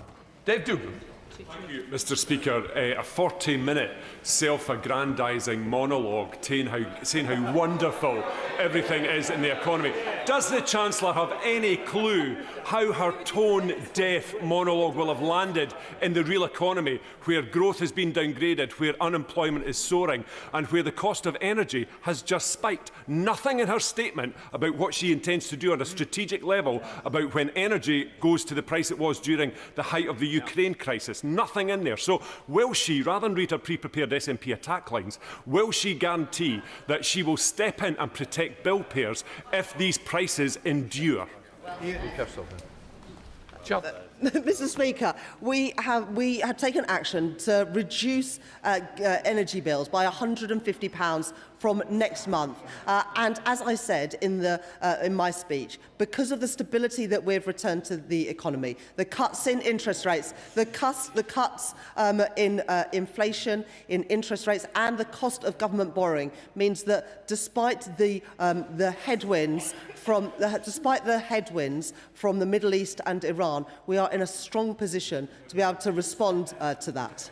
Lesterson. Well, thank you, Mr. Speaker. Well, the conflict in the Middle East is, of course, a reminder of the need to reduce our dependence on fossil fuels, which set the price of our energy bills for consumers and for businesses. 80% of the time, gas sets the price for electricity.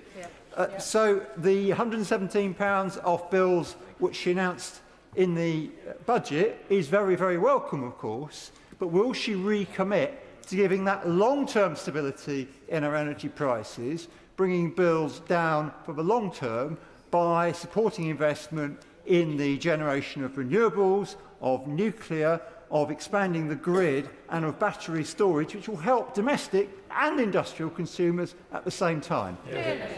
Chancellor. I thank the Chair of the Select Committee for that important question. And he's absolutely right. Whether it is the successful auction round 7 that we've just completed for investment in new renewable energy, or the planning reforms to make it easier to build the grid connections and also the wind farms, we're taking the action to secure our energy supplies. And, of course, the investment we put in through the spending review last year to both Sizewell C and also to small modular reactors that will be built in Wales by Rolls-Royce. Esther Magby. Thank you, Mr. Speaker. Does the Chancellor now accept that there is a correlation between increasing national insurance contribution on employers and higher levels of unemployment? Yeah. Or does she still believe those two things are not connected in any way? What there's definitely a correlation between is the number of years the Conservatives are in office and how much worse off working people are. Joanna Baxter. Thank you, Mr. Speaker. I welcome my right honourable friend's statement today and her commitment to growth in all parts of the United Kingdom. So I wonder if she could set out for us in a little more detail the Barnett consequentials arising from her statement, and whether she agrees with me that it's increasingly important that in May we elect a government that will spend that money wisely, and that means electing a Labour government in Holyrood led by Anna Sarwar. Chancellor. I thank my honourable friend for that question.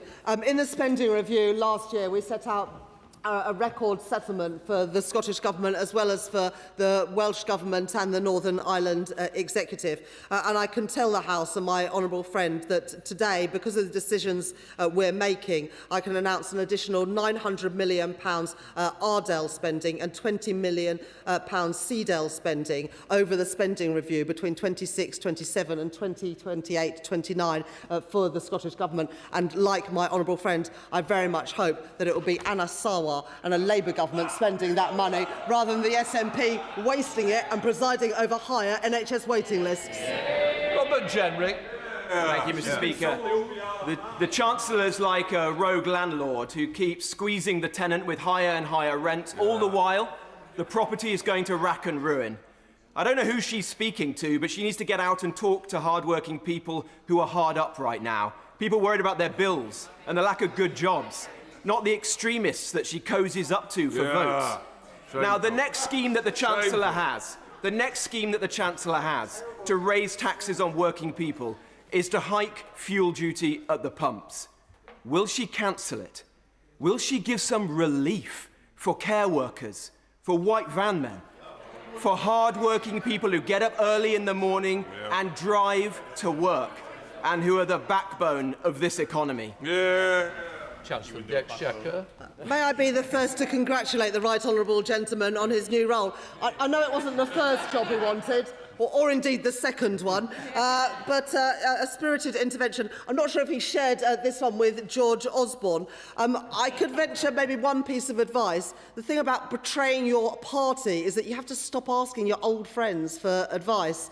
But perhaps, given that he called his new colleague Zia useless a couple of months ago, he needs all the friends that he can have. Now, it might have been a couple of weeks ago, but the right honourable gentleman used to be in a party that was going to get rid of the fuel duty support just 3 months after losing office. That was in the plans that we inherited, and we scrapped them. As a result, we have extended... Well, they say it's rubbish, but it was actually in their last budget.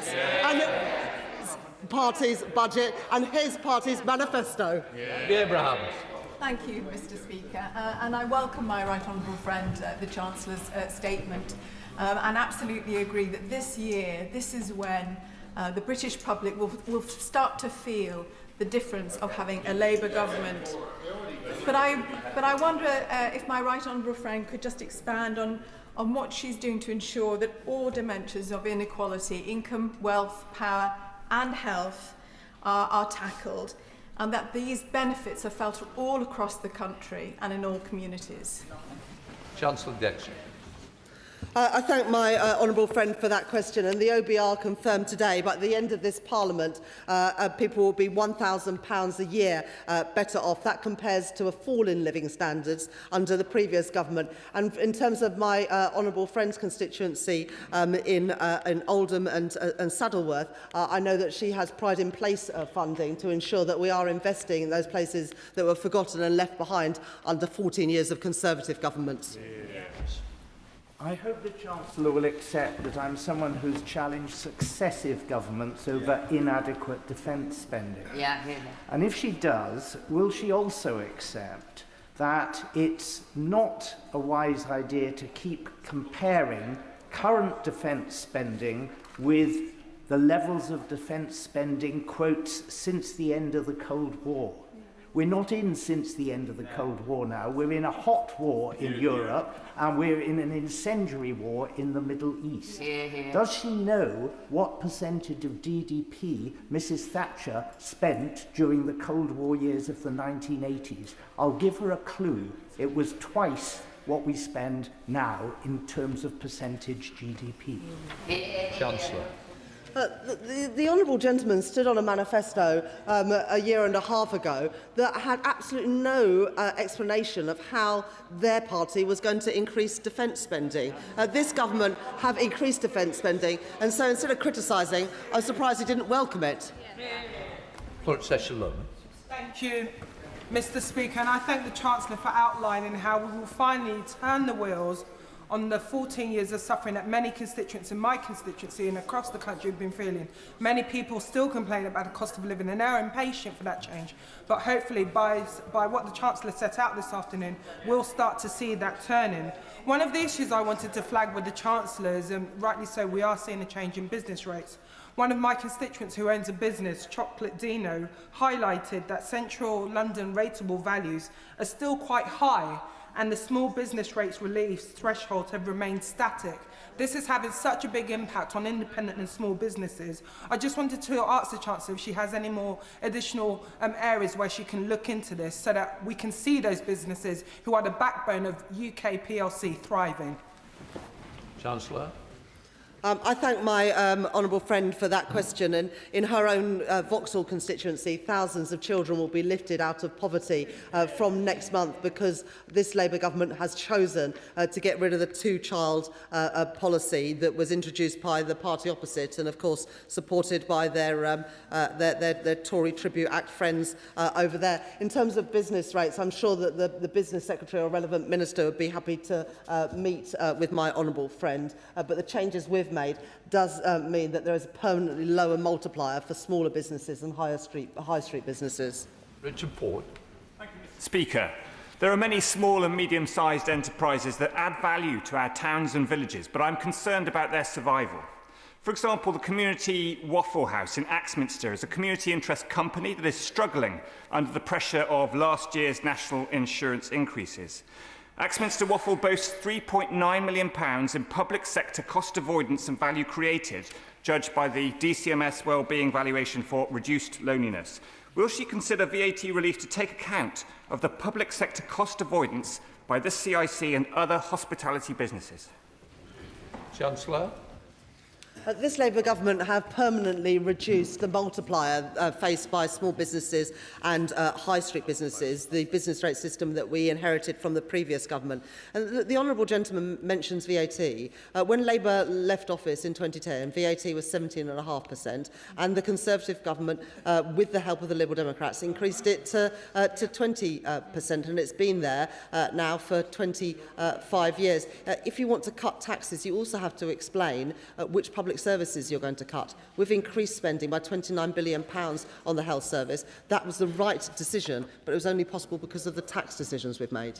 Thank you, Mr Speaker. The stability the Chancellor has brought back to our economy has allowed us to allocate record levels of infrastructure investment. Alongside this, a Green Book review creates the conditions for meaningful investment in previously left behind places like Lancashire.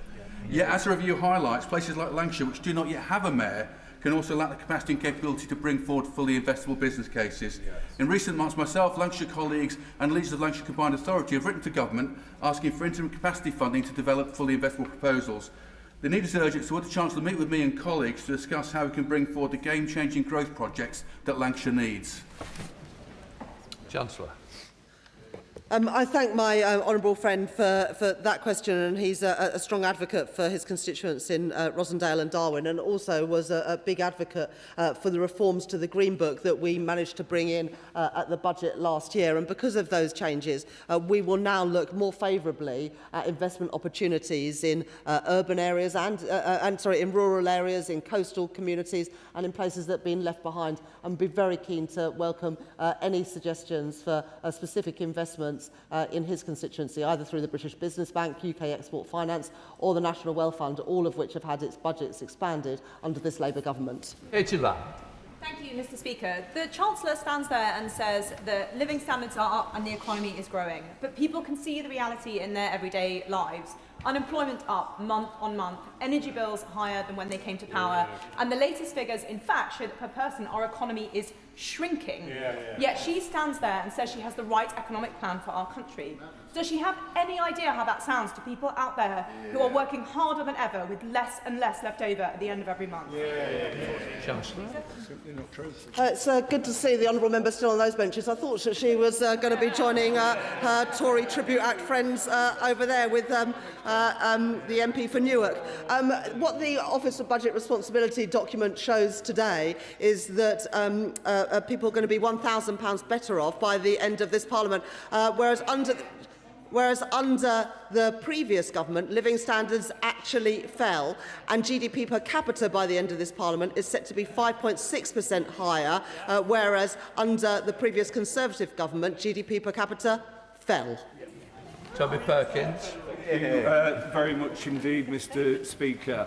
My right honourable friend will hear a lot from politicians today, although it appears not from Reform because they've all gone. But does she agree that the most important people to listen to is not the sound and fury in this room, but that those who actually lend money to the government believe that the proposals that she has are worth lending money against, and for that reason the amount that we'll be spending on debt interest is falling, and that unlike the party opposite, they think that the UK is a good credit risk in comparison to those other G7 nations. And can she say any more about how she can bring these electricity prices down to really support that growth that she's all about? I thank my honourable friend for that question, and he knows that if we can improve living standards and also reduce how much we're spending on servicing the debt racked up by the Conservatives, we'll have more money to spend on the priorities of people in Chesterfield and elsewhere. But what the numbers today confirm is that we will be spending £4 billion less on debt interest next year than was forecast even in the budget just a couple of months ago, and that is because of the stability that we've managed to return to the economy under the Conservative government. Before Liz Truss, we were spending the average of the G7 on our debt servicing costs. That rocketed under Liz Truss. We've already managed to reduce some of that borrowing premium, but if we continue, we have a £15 billion prize on offer, and that will be money to spend in our communities and on the priorities of working people, whereas under the previous government, we just spent more and more on servicing debt interest costs. Mr Speaker, the result in Gorton and Denton shows voters want bolder action from politicians against sky-high privatised bills and rents and no families left struggling in poverty. So, will the Chancellor listen and scrap her dysfunctional fiscal rules and start with scrapping the overall family benefit cap, which still means over 200,000 children aren't getting the help they need to live, if not a nice life, at least one without needless, grinding hardship? Chancellor. Thank you, Mr Speaker. I believe in fair taxes and I believe the wealthy should pay their fair share. But I believe in doing so in a credible way which actually delivers for our constituents. That's why, in my two budgets, I've ended the non-dom loophole, charged VAT and business rates on private school fees, raised capital gains tax and introduced a high-value property tax, which I believe that the Green Party actually oppose in London. The honourable member failed to mention her party's policy on defence and defence spending. This is important, especially now. We know that the Green Party want to leave NATO. She doesn't want to say it, but it is her party's policy. Alison Taylor. Thank you, Mr Speaker. Does the Chancellor agree that sound management of the economy has provided the fiscal headroom to invest in large infrastructure projects? And can she contrast that with Scotland, where the SNP government cancelled the Glasgow Airport railway link and sold off the land at a loss? Chancellor. Well, to be honest, when the SNP get involved in infrastructure projects like trying to build a couple of ferries, it all seems to go horribly wrong, which is why, despite the fact that they've had a record settlement from us, NHS waiting lists in Scotland continue to increase, whilst in England and Wales, under Labour governments, they're falling. Graham Stewart. Mr Speaker, business has been crushed by the taxes brought in by this Chancellor.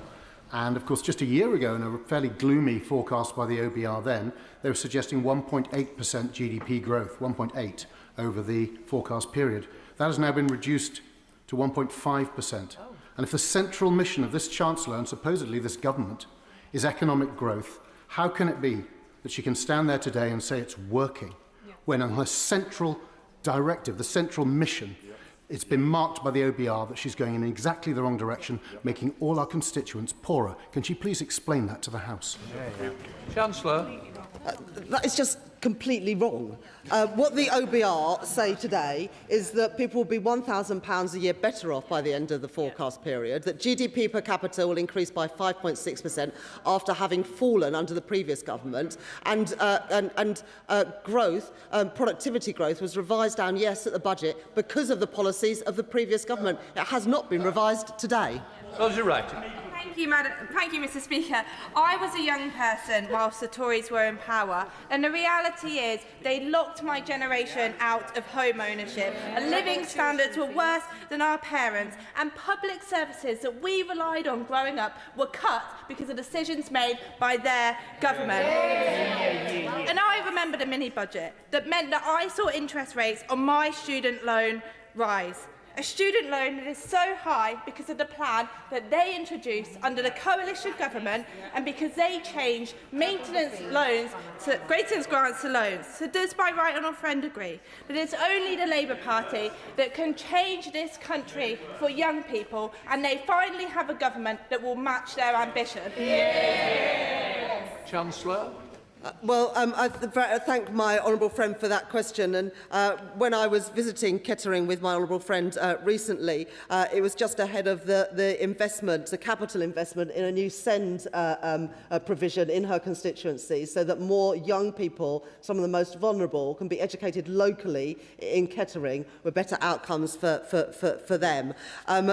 in terms of student finances, the last government lost control of inflation, and of course student loans under Plan 2 and other schemes is linked to inflation. Because we have reduced inflation, we will be reducing how much people pay in interest on their student loans, and that is the best way for helping them. And I hear some shouting from the opposite benches. Inflation went to more than 11% when they were in government, and they froze the threshold. On Plan 2 student loans, which they introduced for many years. Sammy Wills. Speaker, the Chancellor raised a laugh at the start of her statement today when she said that she was following the right policies for this country.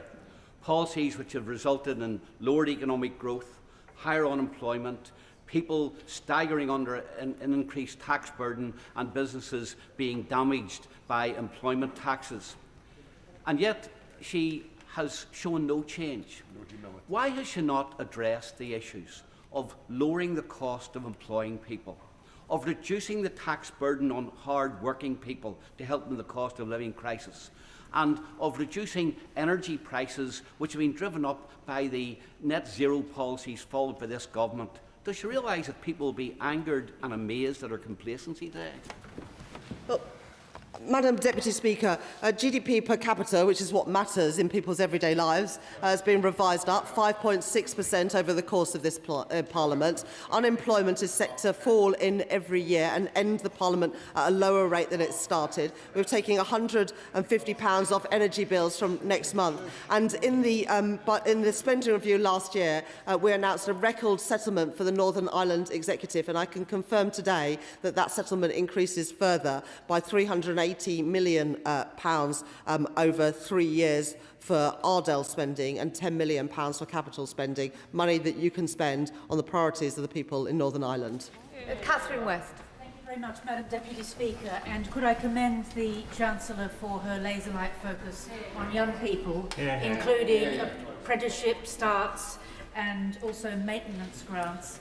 And could I ask her to work with the Education Secretary so that by the autumn, when we know exactly the impact of this awful war in the Middle East, whether there's any help that can be given to graduates so that they can become the next people to get mortgages and get onto the housing ladder? Chancellor.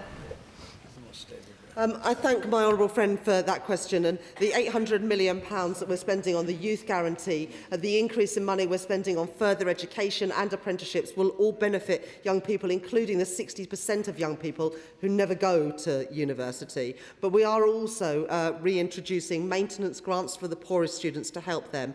We are also reducing inflation, which will mean that people pay less back every month on their student loans. And my honourable friend rightly mentions that it is the budget where we set out a major fiscal policy. But I would also say, with the events that are unfolding in the Middle East and Iran at the moment, we do need to make sure that we can fund all of the government's priorities and all the priorities of our constituents. Ben Obsojekti. Thank you, Madam Speaker. We've heard several different discussions here on defence today, but may I remind the Chancellor that yesterday morning an Iranian Shahed drone struck the runway at RAF Akrotiri. Now, that wasn't taken out by any counter-drone technology because that was due to be announced in the Defence Investment Plan that the Armed Forces Minister informed me was due to be announced in autumn 2025. It's now spring 2026 and we still haven't seen the Defence Investment Plan. We've had a budget since then and we've now had the spring forecast. Could the Chancellor assure us that all of the recommendations that are pledged to by the government will be delivered from the SDR in the Defence Investment Plan when it's announced? Chancellor. Well, I can assure you that we'll be able to do an awful lot more because we're increasing defence spending compared to the legacy that was left by the Conservative government. The biggest increase in defence spending since the Cold War because of the decisions that we have made as a government and because of the decisions that our Prime Minister made at the weekend. We're degrading the capability of Iran to continue these attacks. Luke Murphy. Thank you, Madam Deputy Speaker, and I thank the Chancellor for her statement. The thing that animates my constituents most is the cost of living and the crisis in their living standards, a crisis that came about as a result of the failed economic policies of the party opposite, who left with the worst record on living standards on record in the last Parliament. So my constituents particularly welcome the action on energy bills, rail fares and childcare. But can the Chancellor confirm that in every policy, legislation and budget in future, she and the government will continue to focus on driving up my constituents' living standards? Chancellor. I thank my honourable friend for his question, and people in Basingstoke will benefit when they commute to work on a train, when they pay for their prescriptions and when they get their energy bills next month that will see them come down. But also by reducing borrowing, and the cost of borrowing means we've got more money to spend on the priorities of people in Basingstoke rather than just paying the interest on the debt racked up by the Conservative Party. Cross. Thank you, Madam Deputy Speaker. The OBR's forecast has again downgraded oil and gas revenues. From March to November last year, it was downgraded by over 41%. From November to March now, it's been downgraded by another 20%. Ouch. By 2030, we're now expecting only £100 million of tax returns from the oil and gas industry, which used to return billions every year. Madness. That's because production is falling and investment is going abroad. Yeah. When the Chancellor meets with oil and gas companies tomorrow, and I hope she has a great meeting, they will tell her that the reason and the thing that they need is the EPL to be taken away, because that's costing jobs, investment and energy security. Is she going to listen to them, or will she keep ignoring the sector? Our country will continue to rely on oil and gas from the North Sea for many years to come. But I would just encourage the Honourable Lady to read the documents properly, because the reason why the money from the Energy Profits Levy, and this is just the Energy Profits Levy, not all the other taxes paid, the reason it falls is because the oil and gas prices have fallen so sharply since the budget last year. But of course, in the last couple of days, those oil and gas prices have increased hugely. The reason the Conservative government introduced the Energy Profits Levy in the first place was because the increase in oil and gas prices, and used that money to take money off people's bills. And so that's just from the... Look, the Honourable Lady just needs to go back and do her homework. That is just from the Energy Profits Levy and reflects the lower energy prices. Those energy prices, as some of her colleagues have mentioned, are unlikely to persist after what Iran has done. Callum Anderson. Madam Deputy Speaker, the OECD and the IMF have both recognised the importance of the government's fiscal discipline, which is important given the increasingly volatile global economic environment. Can she set out more actions that she is taking with others across government to control public spending so that the government can prioritise the long-term investments that boost our global competitiveness and dynamism and fulfil our defence spending requirements? Chancellor. I thank my honourable friend for that question. And by controlling public spending, we can get the cost of borrowing down. And we saw this in the most recent public finance numbers, which showed the biggest ever January surplus, biggest ever surplus on the government national accounts. And that means that we've got more money to spend on people's priorities because we are controlling spending and bringing in the tax revenue that is needed. That's the first time it's happened, and it's because the choices that we have made as a government. In room. Thank you, Madam Deputy Speaker. The Chancellor refers to opportunities young people deserve.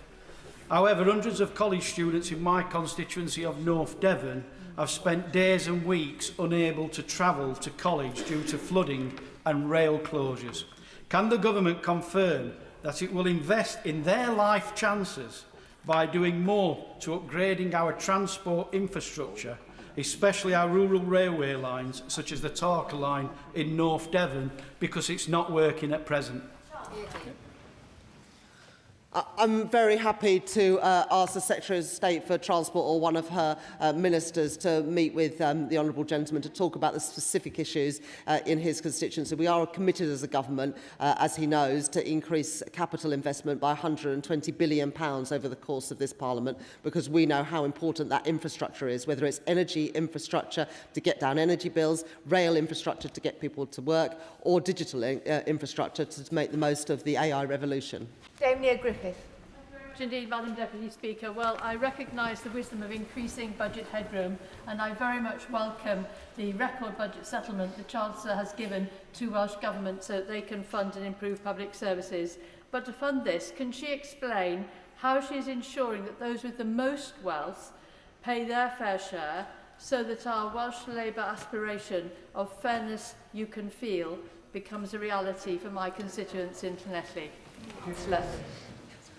I thank my, my honourable friend for that question. And I also want to take this opportunity to confirm that because of the choices in today's spring forecast, the settlement for the Welsh Government over the next 3 fiscal years will mean an additional £540 million RDEL and 15 million CDEL to spend on the priorities of the Welsh people.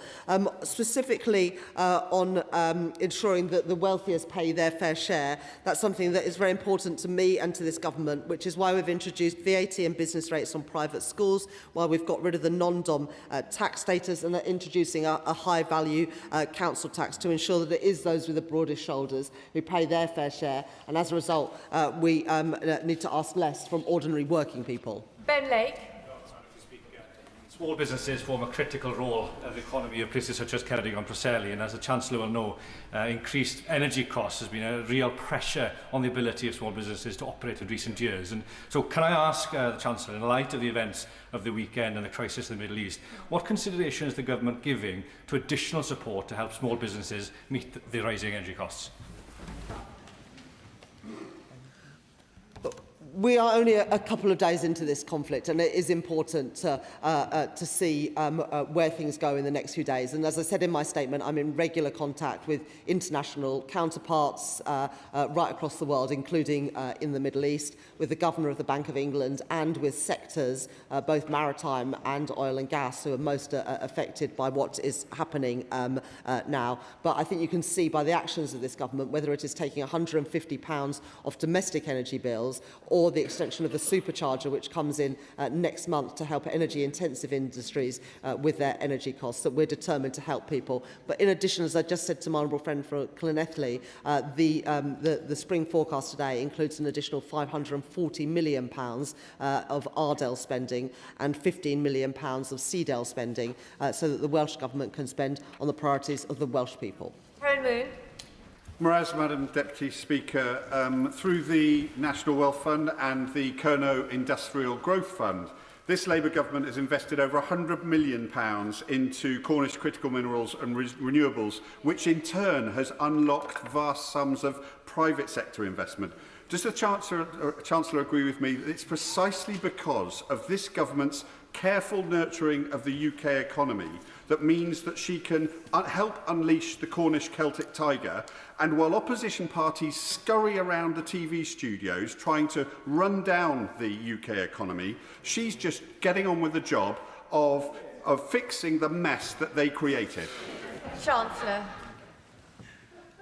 I thank my honourable friend for that question. And there are huge opportunities in the Cornish economy, in defence, in energy and critical minerals, as I saw when I was in Redruth and Camborne and in other parts of Cornwall last summer, including visiting the South Crofty tin mine, which has had National Wealth Fund money. That, alongside the Kerno plan, gives me great confidence that the opportunities that exist in Cornwall will be invested in by both this government through our public finance institutions and also the private sector. Dr. Luke Evans.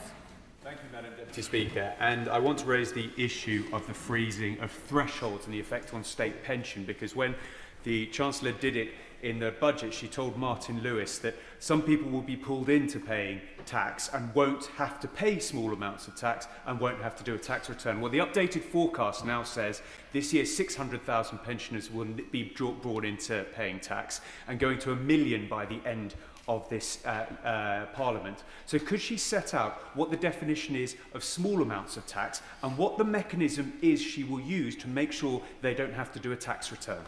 Chancellor. As I said after the budget last year, if you just get the basic state pension, you will not be paying tax. We will be setting out more details of that in the coming months. Amanda Martin. Thank you, Madam Deputy Speaker. In Portsmouth North, we know the reality we inherited from the previous government. People felt it in a closed shipyard, in stretched households, in Tory food banks that keep popping up everywhere, higher mortgage struggling, and high streets and pubs closing, education and SEND cuts and cuts to apprenticeships. I know many are desperate for rapid change, but I know and hope today that many can see from our statement we are on the right track. Retail sales rising, wages rising, 6 interest rate cuts and defence investment backing jobs in my city, and a renewed focus on SEND and education apprenticeships. Does the Chancellor agree with me that coastal communities like Portsmouth, stability and long-term investment and not cuts is how we can build household confidence, put more money in pockets and secure a future for my Just before the Chancellor responds, to support me to get more members in, can the questions please be short? Chancellor. I thank my honourable friend for that question. I know in her Portsmouth constituency you'll be benefiting from Pride in Place funding to invest in those places that were forgotten by the previous government. Will benefit directly from the uplift in defence spending, not just in ensuring our country's security, but good jobs, paying decent wages in Portsmouth. And our reforms to the Green Book means that coastal communities will get their fair share and will get an opportunity to bid for funding to help grow their economy through the £120 billion we're putting in for capital investment. Madam Deputy Speaker, if lifting the two-child benefit cap is such a moral imperative of this Labour government, could the Chancellor advise the House why it was that only 20 months ago a commitment to do so was entirely absent from the Labour Party manifesto, and why it was that 19 days after that election they withdrew the whip from 7 Labour MPs for the apparent crime of voting for that moral imperative? Chancellor. I've always been clear that any policies that this government will announce will always be fully costed and fully funded. And it wasn't until the budget last year that I was able to guarantee that. We set out how that would be funded through the gambling tax and also cracking down on tax avoidance and tax evasion. But perhaps the honourable gentleman could advise why he wants 500,000 children to return straight into poverty. Sarah Coombs. We've heard a lot about young people today, but in my constituency of West Bromwich, the thing young people really want is the chance to own their own home. But for years, they've been locked out of that because of sky-high mortgage rates, thanks to the policies of the party opposite. I welcome the 6 interest rate cuts that have been overseen under this government. And can the Chancellor elaborate on what more we are doing to help young people in West Brom get on the housing ladder and bring down the costs of borrowing? I know that families and young people in West Bromwich and across the country want to get on the housing ladder. That's why we've committed to build 1.5 million new homes in this Parliament. It's why we have returned stability to the economy, allowing the Bank of England to cut interest rates 6 times. And it's also why in my Mansion House speeches I've announced regulatory reforms to make it easier for banks and, crucially, building societies to lend more to first-time buyers, and they are doing just that. Madam Deputy Speaker, the Chancellor must be concerned that none of the good news she shared with us today is being felt by people in the real world. Inflation is down, but she will know that that doesn't suddenly make things more affordable. And interest rates are down, but she will know that millions this year, when their fixed rate terms expire, will lock into higher rate deals. Combine this good news with higher taxes, higher unemployment and a slowdown in growth, and it's no wonder that people still feel squeezed this year as they did last year. So my question to the Chancellor is this: if her plan is working, when will people actually feel the benefit? Chancellor. Well, every month since I've been Chancellor of the Exchequer, wages have risen faster than inflation. We've increased the national minimum wage and the national living wage to put more money in the pockets of the poorest people. And the interest rate cuts mean that compared to when I became Chancellor, a typical family getting a fixed rate mortgage will be paying £1,300 less a year. And the OBR confirmed today that GDP per capita will rise by 5.6% during the course of this Parliament. I recognise, though, that the legacy of the previous Conservative government still runs deep, and it will take a while for people to feel the impact of these policies, but I'm confident this will be the year that things start to turn around. Elsie Blundell. Serena Brackenridge. Madam Deputy Speaker, does the Chancellor agree that restoring confidence and hope for families in Wolverhampton and Willinghall is achieved by a stable economy, with borrowing falling, debt interest falling and inflation falling faster than expected, moving away from the chaos of spiralling mortgage rates to the stability of falling rates? Chancellor. Well, I was very pleased to spend some time in my honourable friend's constituency recently, where we met a family who are now able to get on the housing ladder because of those reduction in interest rates. And so instead of living with mum and dad, that couple and their young child are now able to get a home of their own. That's only possible because of the stability that we've returned to the economy, giving the Bank of England space to cut interest rates 6 times since I became Chancellor. Good. Thank you, Madam Deputy Speaker. The Chancellor claimed to be cutting debt, but she will know that the OBR Economic and Fiscal Outlook at paragraph 5.9 says public sector net borrowing is forecast to increase public sector net debt in each year by an average of £92 billion. So to avoid misleading the House, will she correct the record? Chancellor. The OBR have revised down the level of debt in every year of the forecast. Elsie Blundell, are we ready? Thank you, Madam Deputy Speaker. I would like to thank the Chancellor for her statement and the decisions that she has taken to ensure the stability of our public finances so that we can improve our public services. As the Chancellor will know, the number of individuals within the probation system is at an all-time high, with violent reoffending perpetuating the cycle of crime and leaving the public at risk. What steps will be taken by the Treasury to drive down the number of staffing vacancies within the probation service, ensuring that those within it are working relentlessly in reducing reoffending and ensuring the safety of the communities that we represent? As Chancellor, my responsibility is to make sure that in the spending review we had fair settlements for every department, including a big uplift in the settlement for the Ministry of Justice, so that we can invest in probation staff, in prison officers and indeed in prisons, which were full to bursting point when we came into government because of the legacy of the previous government. Kirsty Blackman. It's not just an uncertain period for North Sea workers, it is a crisis, and it has been a crisis for years. Investment has completely disappeared, jobs are being hemorrhaged, and now it's being made even more clear why we need a homegrown energy supply, why we cannot rely on importing from overseas. Will the Chancellor, as she meets North Sea leaders tomorrow, listen to their calls on the EPL, give confidence in the future of the industry, and ensure that my constituency and those across the UK don't continue to hemorrhage these jobs?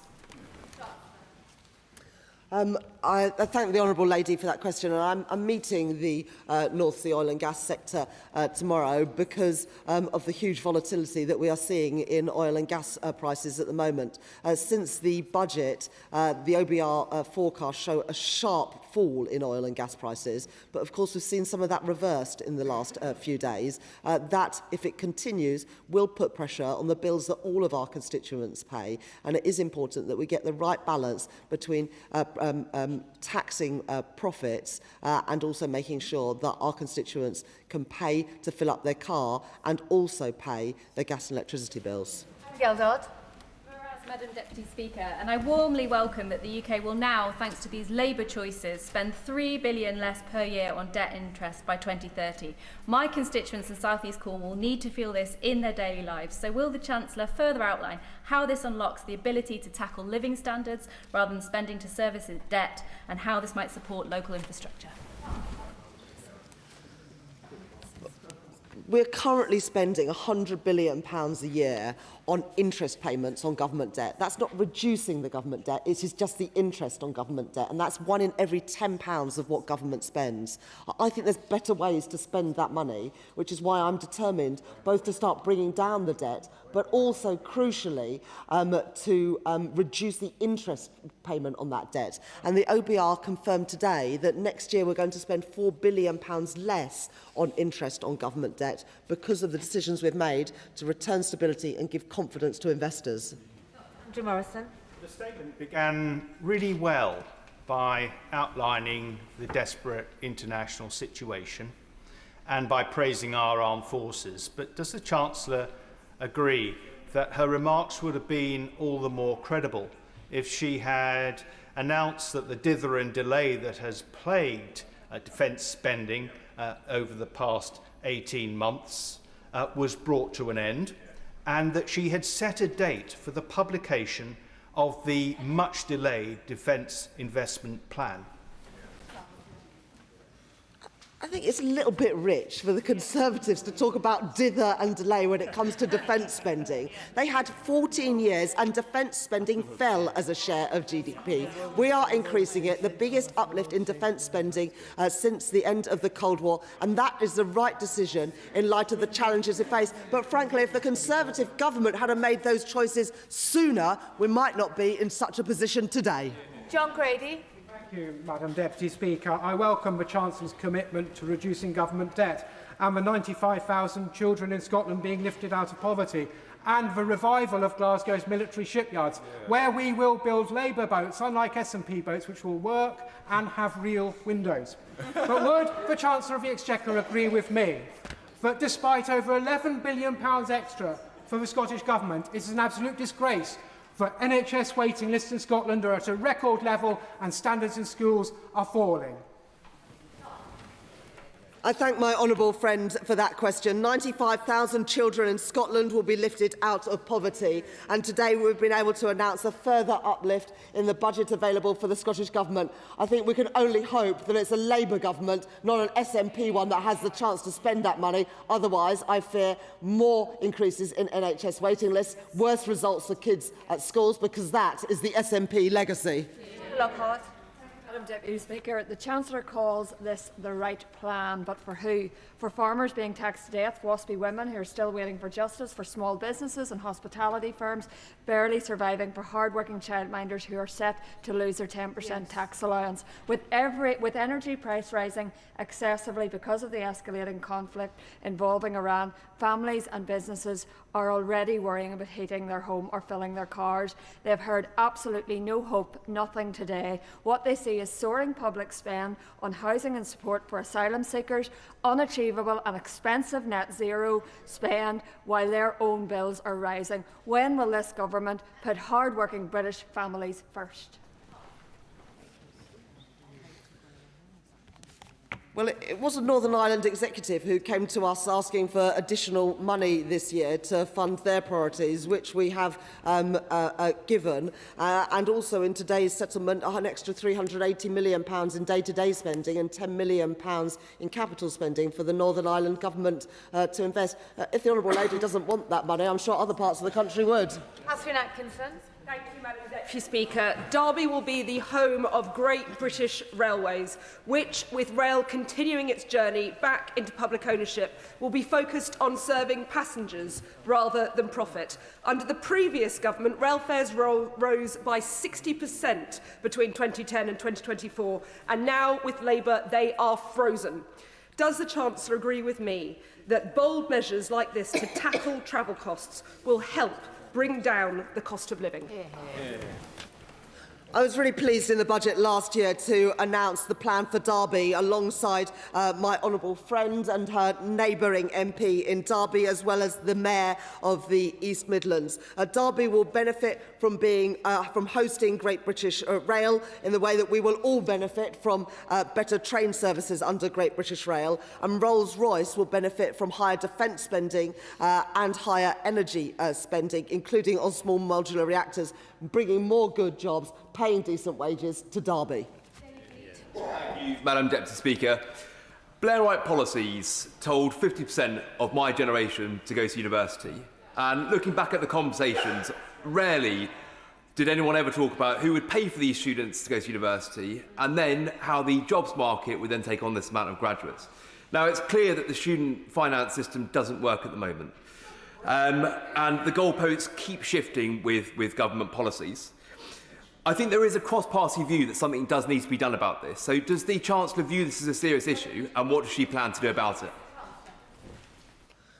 The view of the electorate just 18 months ago was that it was time to get rid of the Conservatives because of the broken system that they had left, whether it was student finances, the NHS, our prisons, our schools that were crumbling, and as a result, he's sitting on those benches, and I expect it'll be for many years to come. Finger. Thank you, Madam Deputy Speaker. Does my right honourable friend agree with me that we saw from the Shadow Chancellor's performance that the number of times that a politician points their finger is often inversely proportional to the number of valid points they make? And the valid points that really matter to my constituents in Rugby and the surrounding villages are that there have been 6 interest rate cuts under her chancellorship. Inflation is coming down. We have the highest growth of European nations in the G7, and far too much more to mention here, Madam Deputy Speaker. Councillor. It was a real pleasure after the budget last year to join my honourable friend at a community centre in Rugby, where I was able to talk to his constituents about the benefits of the £150 cut in energy bills. But the conversation I remember most of all in my honourable friend's constituency was with a woman who had lost her husband just 6 months before. She had 4 children and would benefit because of the changes that we had made by getting rid of the 2-child limit. That's a conversation I won't forget, and it's the difference that we are making as a party in government. Ian Amos. Thank you, Madam Deputy Speaker. Monkton Elm Garden Centre, with its 400 cover restaurant employing 120 staff, have been hit by a £70,000 increase in their business rates this year as part of a £178,000 cost put on by the last budget. What they would like to know from the Chancellor is if the government won't accept the 5% cut in VAT that Liberal Democrats would fund from a tax on bank levies, by the way, not from cutting services, would the Chancellor nonetheless extend the 15% discount to pubs on their business rates to restaurants and give our local businesses the support they need and give everyone the boost they want to see in our economy? Thank you, Madam Deputy Speaker. As the honourable gentleman knows, we are currently conducting a review of how the Valuation Office calculates business rates, including for our hospitality sector. But the last time the Liberal Democrats were in office and they had a choice over VAT policy, they increased it from 17.5% to 20%. So I'm not really sure why the public should believe that this time there's somehow going to be different. Graham Downey. Deputy Speaker, and can I thank the Chancellor in her statement for acknowledging the incredible contribution of the workforce at Rosyth in the rollout of the Type 31 frigate just last week. And I also thank the Chancellor for the ongoing investment in energy infrastructure, particularly as we see increasing challenges in the Middle East coming towards energy bills. Can I ask her, as she has done up to now, to make sure that we keep an eye on that situation with energy bills and that we're making sure we're investing wherever possible for our future energy security, but also to help people in the short term where necessary?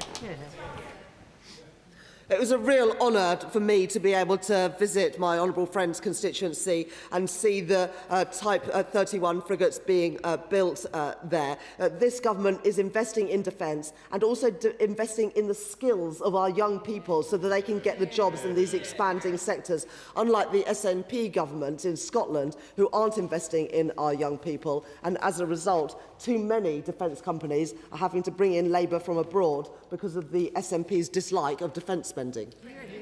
Thank you, Madam Deputy Speaker. For all the Chancellor's words about forecasts, reality bites when the real unemployment figures are examined.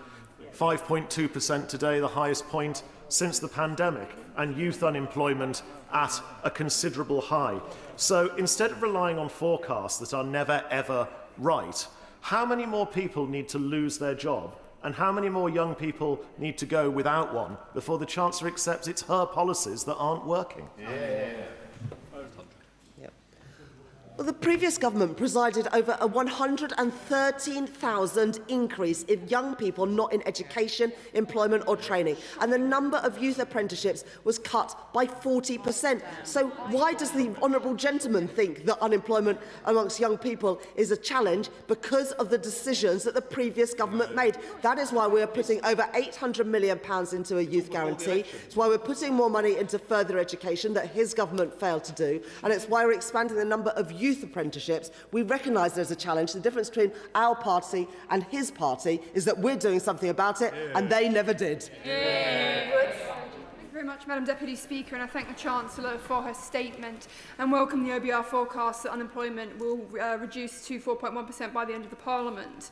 No doubt driven by excellent policies like the Youth Guarantee and the apprenticeship reforms. The NEET rate does remain stubbornly high, though, in the UK. So may I urge her to target any additional headroom that may be available to help more young people into work and training? Investing in young people is good for them, it's good for society, and it's also good for the UK's finances. It's also the best way to reduce our welfare bill in the long term.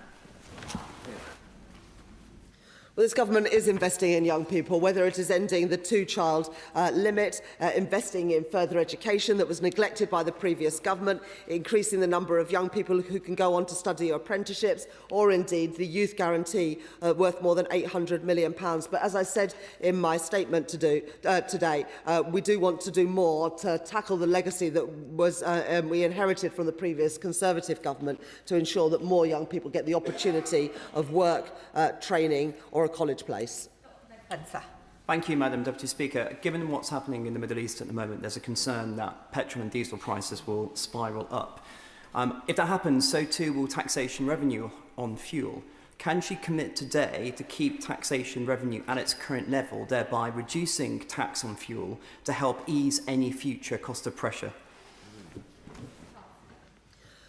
I think you can see from the policies that we've introduced over the last year that we're determined to address the cost of living challenges that we inherited from the party opposite, whether it is freezing rail fares, freezing prescription charges, extending the 5p cut in fuel duty until September this year, or indeed introducing Fuel Finder so that we can have better competition amongst forecourts to bring down petrol and diesel prices. But of course, as I said in my statement, we're carefully monitoring the impact of what is happening in Iran and the Middle East, and we'll do everything in our power to ensure that working people do not pay the price for that conflict. Collins. Thank you, Madam Deputy Speaker. Now, we know that the volatility of oil and gas prices have driven the high cost of living over the last decade. And we also know that renewables cut the wholesale costs of electricity because it reduces the amount of time electricity prices are driven by gas. So does the Chancellor agree with me, given the inevitable impact of the events in the Middle East, that our drive for clean energy is the right thing to do both for bills and for the economic stability, and that the people who are advocating continual reliance on oil and gas and not investing in clean energy are actually committed to higher bills and committed to our continued reliance on foreign instability? Chancellor. Oil and gas are going to play an important part of our energy system for many years to come, including oil and gas that come from the North Sea. But we do need to improve our energy security. That was the lesson from Ukraine that this government are addressing by investing in small modular reactors at Sizewell C, but also in wind farms and solar farms, because we have got to wean ourselves off foreign oil and gas and prices that are dictated by international markets. That's why we are investing in clean energy, and what we're seeing unfold in Iran and the Middle East at the moment shows how necessary those policies are. Thank you, Madam Deputy Speaker. A large economy of my constituency of Stratford-on-Avon depends on hospitality, tourism and our independent high streets. Pubs, cafes, arts venues, restaurants, hotels are telling me that they are being squeezed from every direction: higher employer national insurance, rising energy bills and uncertainty over business rates relief. Does the Chancellor understand the cumulative damage this is doing to communities like mine, and will she commit today to proper business rates reform and targeted support for hospitality and leisure? The best thing we can do to support our high streets and small businesses is ensure that more people have more of their money in their pockets to spend not on the essentials but the things that they want to do. That's why we're taking £150 off people's energy bills. It's why we're frozen prescription charges and also freezing rail fares as well, so that people have got more money to spend on what they want to do rather than just on the essentials, including in local shops in her constituency. Bagashankar. Madam Deputy Speaker, I thank my right honourable friend the Chancellor for her statement. Whether it's delivering a record-breaking fair funding settlement for our council or backing Team Derby, this government is definitely turning the page on years of brutal Tory austerity. However, many in our city still feel left out and left behind because of the depth of those austerity cuts. Will the Chancellor work and give every neighbourhood the tools they need so every place is a place decent to live in? I thank my honourable friend for that question. And I think it gets to the heart of the issue that we have done an awful lot in the last year and a half to bring down interest rates, to ensure people have got more of their own money in their pockets. And there's more of that to come with a two-child limit going from April, the £150 off energy bills from April, the changes to rail fares that happened last weekend. But this is all against a backdrop of 14 years of people being made worse off by the choices of the party opposite. I don't expect people to feel all the benefits of the change we've made straight away, but the changes coming in the next few months, I do believe, will start to be felt in the pockets of people in Derby and across the country. Your Minister. The government wants growth. We all want growth. But surely the Chancellor can see that by extending the marine greenhouse gas emission regulations to the ferries, which are the economic lifeline to Northern Ireland, in circumstances where there aren't any zero emission alternatives. Surely she can see that that carbon tax is going to add hugely to consumer costs of my constituents and is going to disincentivise growth. So will she look again at that imposition, particularly in circumstances where the Scottish Islands, who equally depend on the ferries, have been given an exemption? I thank the honourable gentleman for that question. It is important that we wean ourselves off oil and gas prices that are set on international markets, but I absolutely accept the point he's making. I'm very happy to suggest that the relevant minister meets with the honourable gentleman. David Burton-Sampson. Thank you, Madam Deputy Speaker. The impact of the Liz Truss budget in September 2022 affected many homeowners, with mortgage rates shooting up and the average 2-year fixed exceeding 6%. And working in the mortgage industry, I saw the impact this had on working people's finances. Whilst it's still being felt, does she agree with me that it's because of the actions of this Labour government in restoring economic stability that we've seen 6 interest rate cuts since the general election, a welcome relief for many, unlike the parties opposite who have no credible plan and would return this country to the devastating days of Liz Truss? I thank my honourable friend for that question, and he speaks with authority about mortgage costs, given the jobs that he did before he became a Member of Parliament in Southend. And it is true that since the general election, somebody getting a fixed-rate mortgage will be paying £1,300 less a year than they were when we came into office. That means they have more money to spend on their high streets, on their families, on the things that matter, not just paying for the essentials, the price of which all went up under the Conservatives. Chris Curtis. Thank you, Madam Deputy Speaker.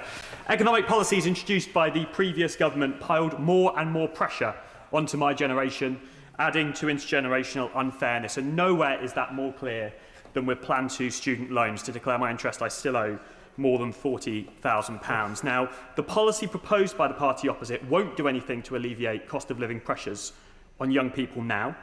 Given the better economic outlook we've seen today, will the Chancellor meet with me and other MPs who are concerned about the Plan 2 student loan system to talk about how we can make the system fairer and more sustainable into the future? I thank my honourable friend for that question. To help the generation that he speaks about, we've introduced the Renters' Rights Bill, and we're also bringing down interest rates and inflation, which makes it easier to get on the housing ladder, but also, of course, crucially, reduces the interest rates on both Plan 2 student loans and other student loans which were frozen for 10 years, the threshold, under the previous government. Alex Borras-Curtis. Andrew, I'm so sorry. I was staring at you and thinking, go for it. Accepted, Madam Deputy Speaker. Madam Deputy Speaker, on days like this, I'm particularly grateful that NHS waiting lists are falling, because although it seems a long time ago, I was very concerned watching the Shadow Chancellor about his blood pressure. And he's no longer in his place, but I hope he has gone to get his blood pressure checked. And I think it's important that we take a breath and actually look at what the economy is doing. Borrowing is down, inflation is down, and headroom is up. So can I ask the Chancellor, say that I particularly welcome the news from the OBR today that investment in housing as part of the economy is up? And does she agree with me that we need to continue to invest in housing to make sure that people's aspirations to buy their own home are supported by this government? Thank you very much, Madam Deputy Speaker, and thank you to my honourable friend for that question. He was worried about the Shadow Chancellor's blood pressure. But frankly, I was worried about his future employment prospects. NHS waiting lists are falling because of the money that we have put in, but he makes the point about overall investment in the economy as well, and investment in the UK. After lagging behind pretty much every other advanced country in the world, we've had the fastest investment growth in the G7 since the general election here in the UK. Final question, the one we've been waiting for, Christmas. Thank you, Madam Deputy Speaker, and I thank the Chancellor for her statement about 2 hours ago. Fortunately, Madam Deputy Speaker, my Shakespeare quote for the day is that brevity is the soul of wit, so I'll be very, very quick. We know under the last government that national debt soared and that £1 in every £10 is spent servicing that debt. What difference can we make to public services in Harlow if we can spend less on debt repayment and more on those services? Well, it's not Shakespeare, but I always say save the best till last. So I would just say to my honourable friend for Harlow, if we can spend less money on paying the interest of debt, we've got more money to spend on our NHS, on our defence and on keeping taxes down. And that is only possible if you return stability to the economy. And what the forecast from the OBR show today is that we have the right plan. Inflation and interest rates coming down, government borrowing costs, government borrowing and government debt on a downward path. That compares to the previous government that lost control of the public finances and, as a result, lost control of family finances. In 18 months, we've begun to turn that around. Is there more to do? Absolutely. But we have started on that course. And if we stick to the plan, the prize at the end is huge. That is the end of the spring forecast. I'll allow the Chancellor on the front bench a moment to shuffle over. I'm just going to rush and do so. I'll be right back.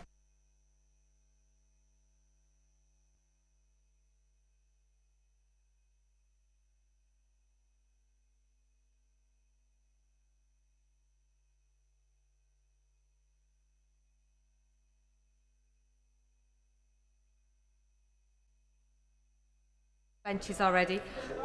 Presentation of Bill. Dr. Ellie Chowns. Dr. Ellie Chowns. Armed Conflict Requirements Bill. Dr. Ellie Chowns. Second reading what day? Friday the 6th of March. Friday the 6th of March.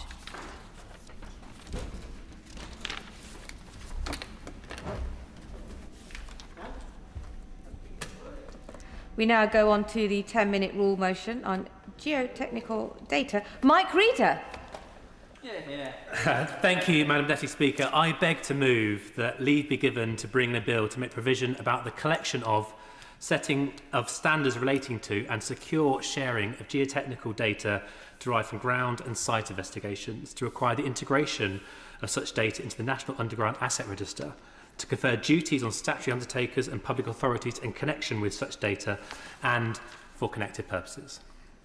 Madam Deputy Speaker, nearly 200 years ago, in 1835, three of Britain's leading geologists, William Buckland, Adam Sedgwick and Charles Lyell, wrote to the Board of Ordnance to argue for something quite simple, that this country should properly understand what lies beneath its feet. They said that proper geological maps would stop money being wasted in the search for coal and materials. It would improve road construction, guide the construction of canals, help drainage, identify building materials, and strengthen agriculture. And out of that thinking came what we know today as the British Geological Survey. Their big idea still stands strong today, that when you understand the ground properly, you can build better, you can build cheaper, and you can build faster. We talk a lot in this House about growth and opportunity, and as someone who joined the House after working for the best part of 20 years in construction and infrastructure, I have to say I'm pretty happy about that, because I come from a sector that's the economy that's made physical. It creates the homes that people live in, the energy networks that power industry, the transport systems that connect people to work, and the water infrastructure that makes development possible. And when infrastructure policy is done properly, it reduces poverty, it reduces living costs, unemployment drops, and it widens access to opportunities, tackling poverty at its roots. But growth does rest quite literally on the ground beneath our feet. Geology underpins everything that we do. It influences groundwater, resilience to flooding, and determines whether a project succeeds or runs into delays and redesign. And yet, whilst our engineering capability in the UK has advanced enormously over the past years, the way we treat data has not quite kept pace with the digital age. The ground investigation data is collected in vast quantities every year in every corner of the UK at large public expense. Borehole records, soil classifications, rock cores and groundwater data, it all gets collected from ground investigations, but too often that data is siloed, commercially locked away, lost between projects or simply duplicated because it can't be accessed. That means we're paying twice to drill the same holes for the same data, facing unavoidable surprises and seeing delays to nationally significant infrastructure projects and planning applications. At the end of the day, Madam Deputy Speaker, that's increasing cost and programme risk. It's a profound waste of money and time that this country cannot afford to leave unresolved. If we are serious about speeding up delivery in this country and getting Britain building again, we cannot ignore the knowledge that we already have paid to collect.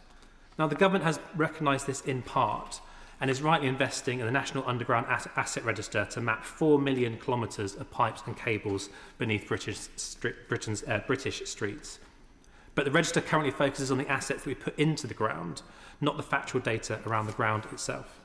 So whilst we are modernising how we map buried services, we aren't yet systematically ensuring that factual ground investigation data, where it exists, can be securely shared and reused through that same national platform.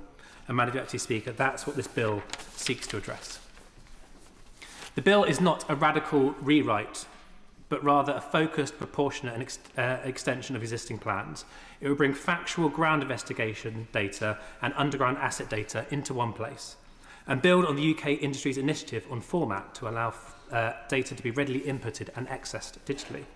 It proposes we initially limit this information to borehole records, site investigation reports and soil, rock and groundwater data. It does not mandate the extensive, retrospective and expensive upload of data, but it does mirror the existing regulations created under the Data Use and Access Act to determine what data is shared, where and in which format. It builds on the successes of other nations, such as the Netherlands, who have successfully implemented such a scheme and are already seeing great results. In short, it complements the current framework and what the government intends to do. It does not change it. Now, the economic case for this is very strong. The government believes that the National Underground Asset Register in its current state alone will generate over £400 million of savings per year. But the reuse of ground investigation data has been estimated to be worth an additional £1.2 billion per year to the UK economy, alongside massively reducing the carbon footprint of construction. And we've got some proof to prove those lofty figures. The British Geological Survey's National Geological Repository, based in the constituency of my honourable friend, the member for Rushcliffe, has already returned up to £36 for every £1 invested, saving £1.5 billion through data use. Those numbers echo the 1835 argument that good geological information prevents waste and improves the use of capital. Early access to existing ground investigation data sets up projects for success, reducing uncertainty and the chance of delay and cost increases. And to put that into perhaps a real example that colleagues may know in the House, HS2, the cost of ground investigations on phase 1 is over £300 million. That's £300 million of public money spent for data that will now be locked away for decades and lost. But data that could be used to help better deliver the growth that we need. Now, Madam Deputy Speaker, before bringing this bill forward, I wanted to make sure that what I'm proposing is deliverable and not just a great theoretical idea that will never get off the ground. So I am truly grateful that through thorough engagement with professionals from Atkins Realis, Arup, Mott MacDonald, Arcadis, the British Geological Survey, the Association of Geotechnical and Geo-Environmental Specialists, the British Drilling Association and academic experts, it's clear there is clear public sector, industry and expert support for my proposals. All were clear that the current system leads to duplication and inefficiency. They want clarity, they want standards, they want proportionate regulation that enables these provisions and the reuse of data and levels the playing field. But Madam Deputy Speaker, above all else, I would like to pay personal tribute to Holger Kessler, who joins us in the gallery today, the geologist and geoscientist who sparked the idea for me of including ground data in the National Underground Asset Register, and of course Theo Shaw, my head of office, who's sitting in the gallery as well, who now knows more about geology and geotechnical engineering than any parliamentary staffer probably ever would want to. Madam Deputy Speaker, this bill ultimately is about delivery. It updates nearly 200 years of legislative thinking for the digital age. For too long in this country, we've announced ambition but failed to modernise the systems around that ambition that will make sure it's realised. If we're serious about building 1.5 million homes, reinforcing our grid, strengthening our water infrastructure and delivering clean energy, then we must modernise the way we handle the knowledge that underpins it all.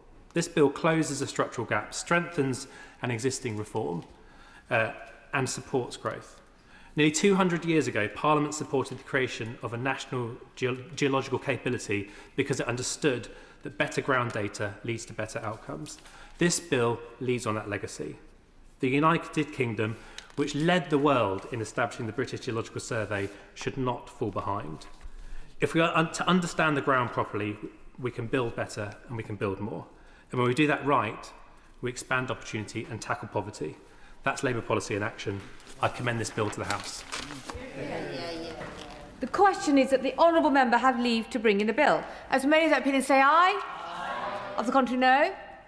I think the ayes have it. The ayes have it. Who will prepare and bring in the bill? Madam Speaker, Alistair Strathern, Mr Luke Charters, Noah Law, Kirsten Sullivan, Rachel Taylor, Perrin Moon, Miss Polly Billington, James Naish, Lizzie Collins, Amanda Hack, Kat Eccles and myself.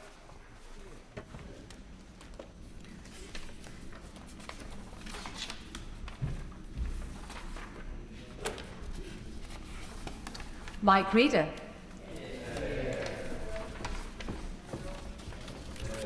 Nice and straight now. Oh, no.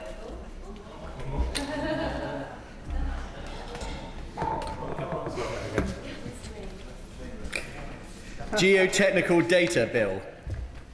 Second reading what day? Friday, 17th of April. Friday, the 17th of April. Well done.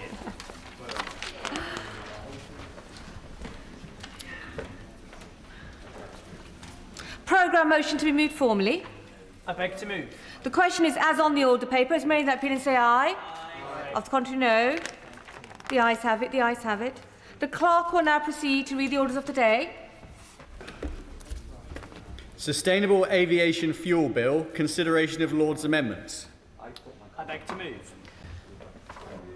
I can inform the House that nothing in the Lord's amendment engages Commons financial privilege.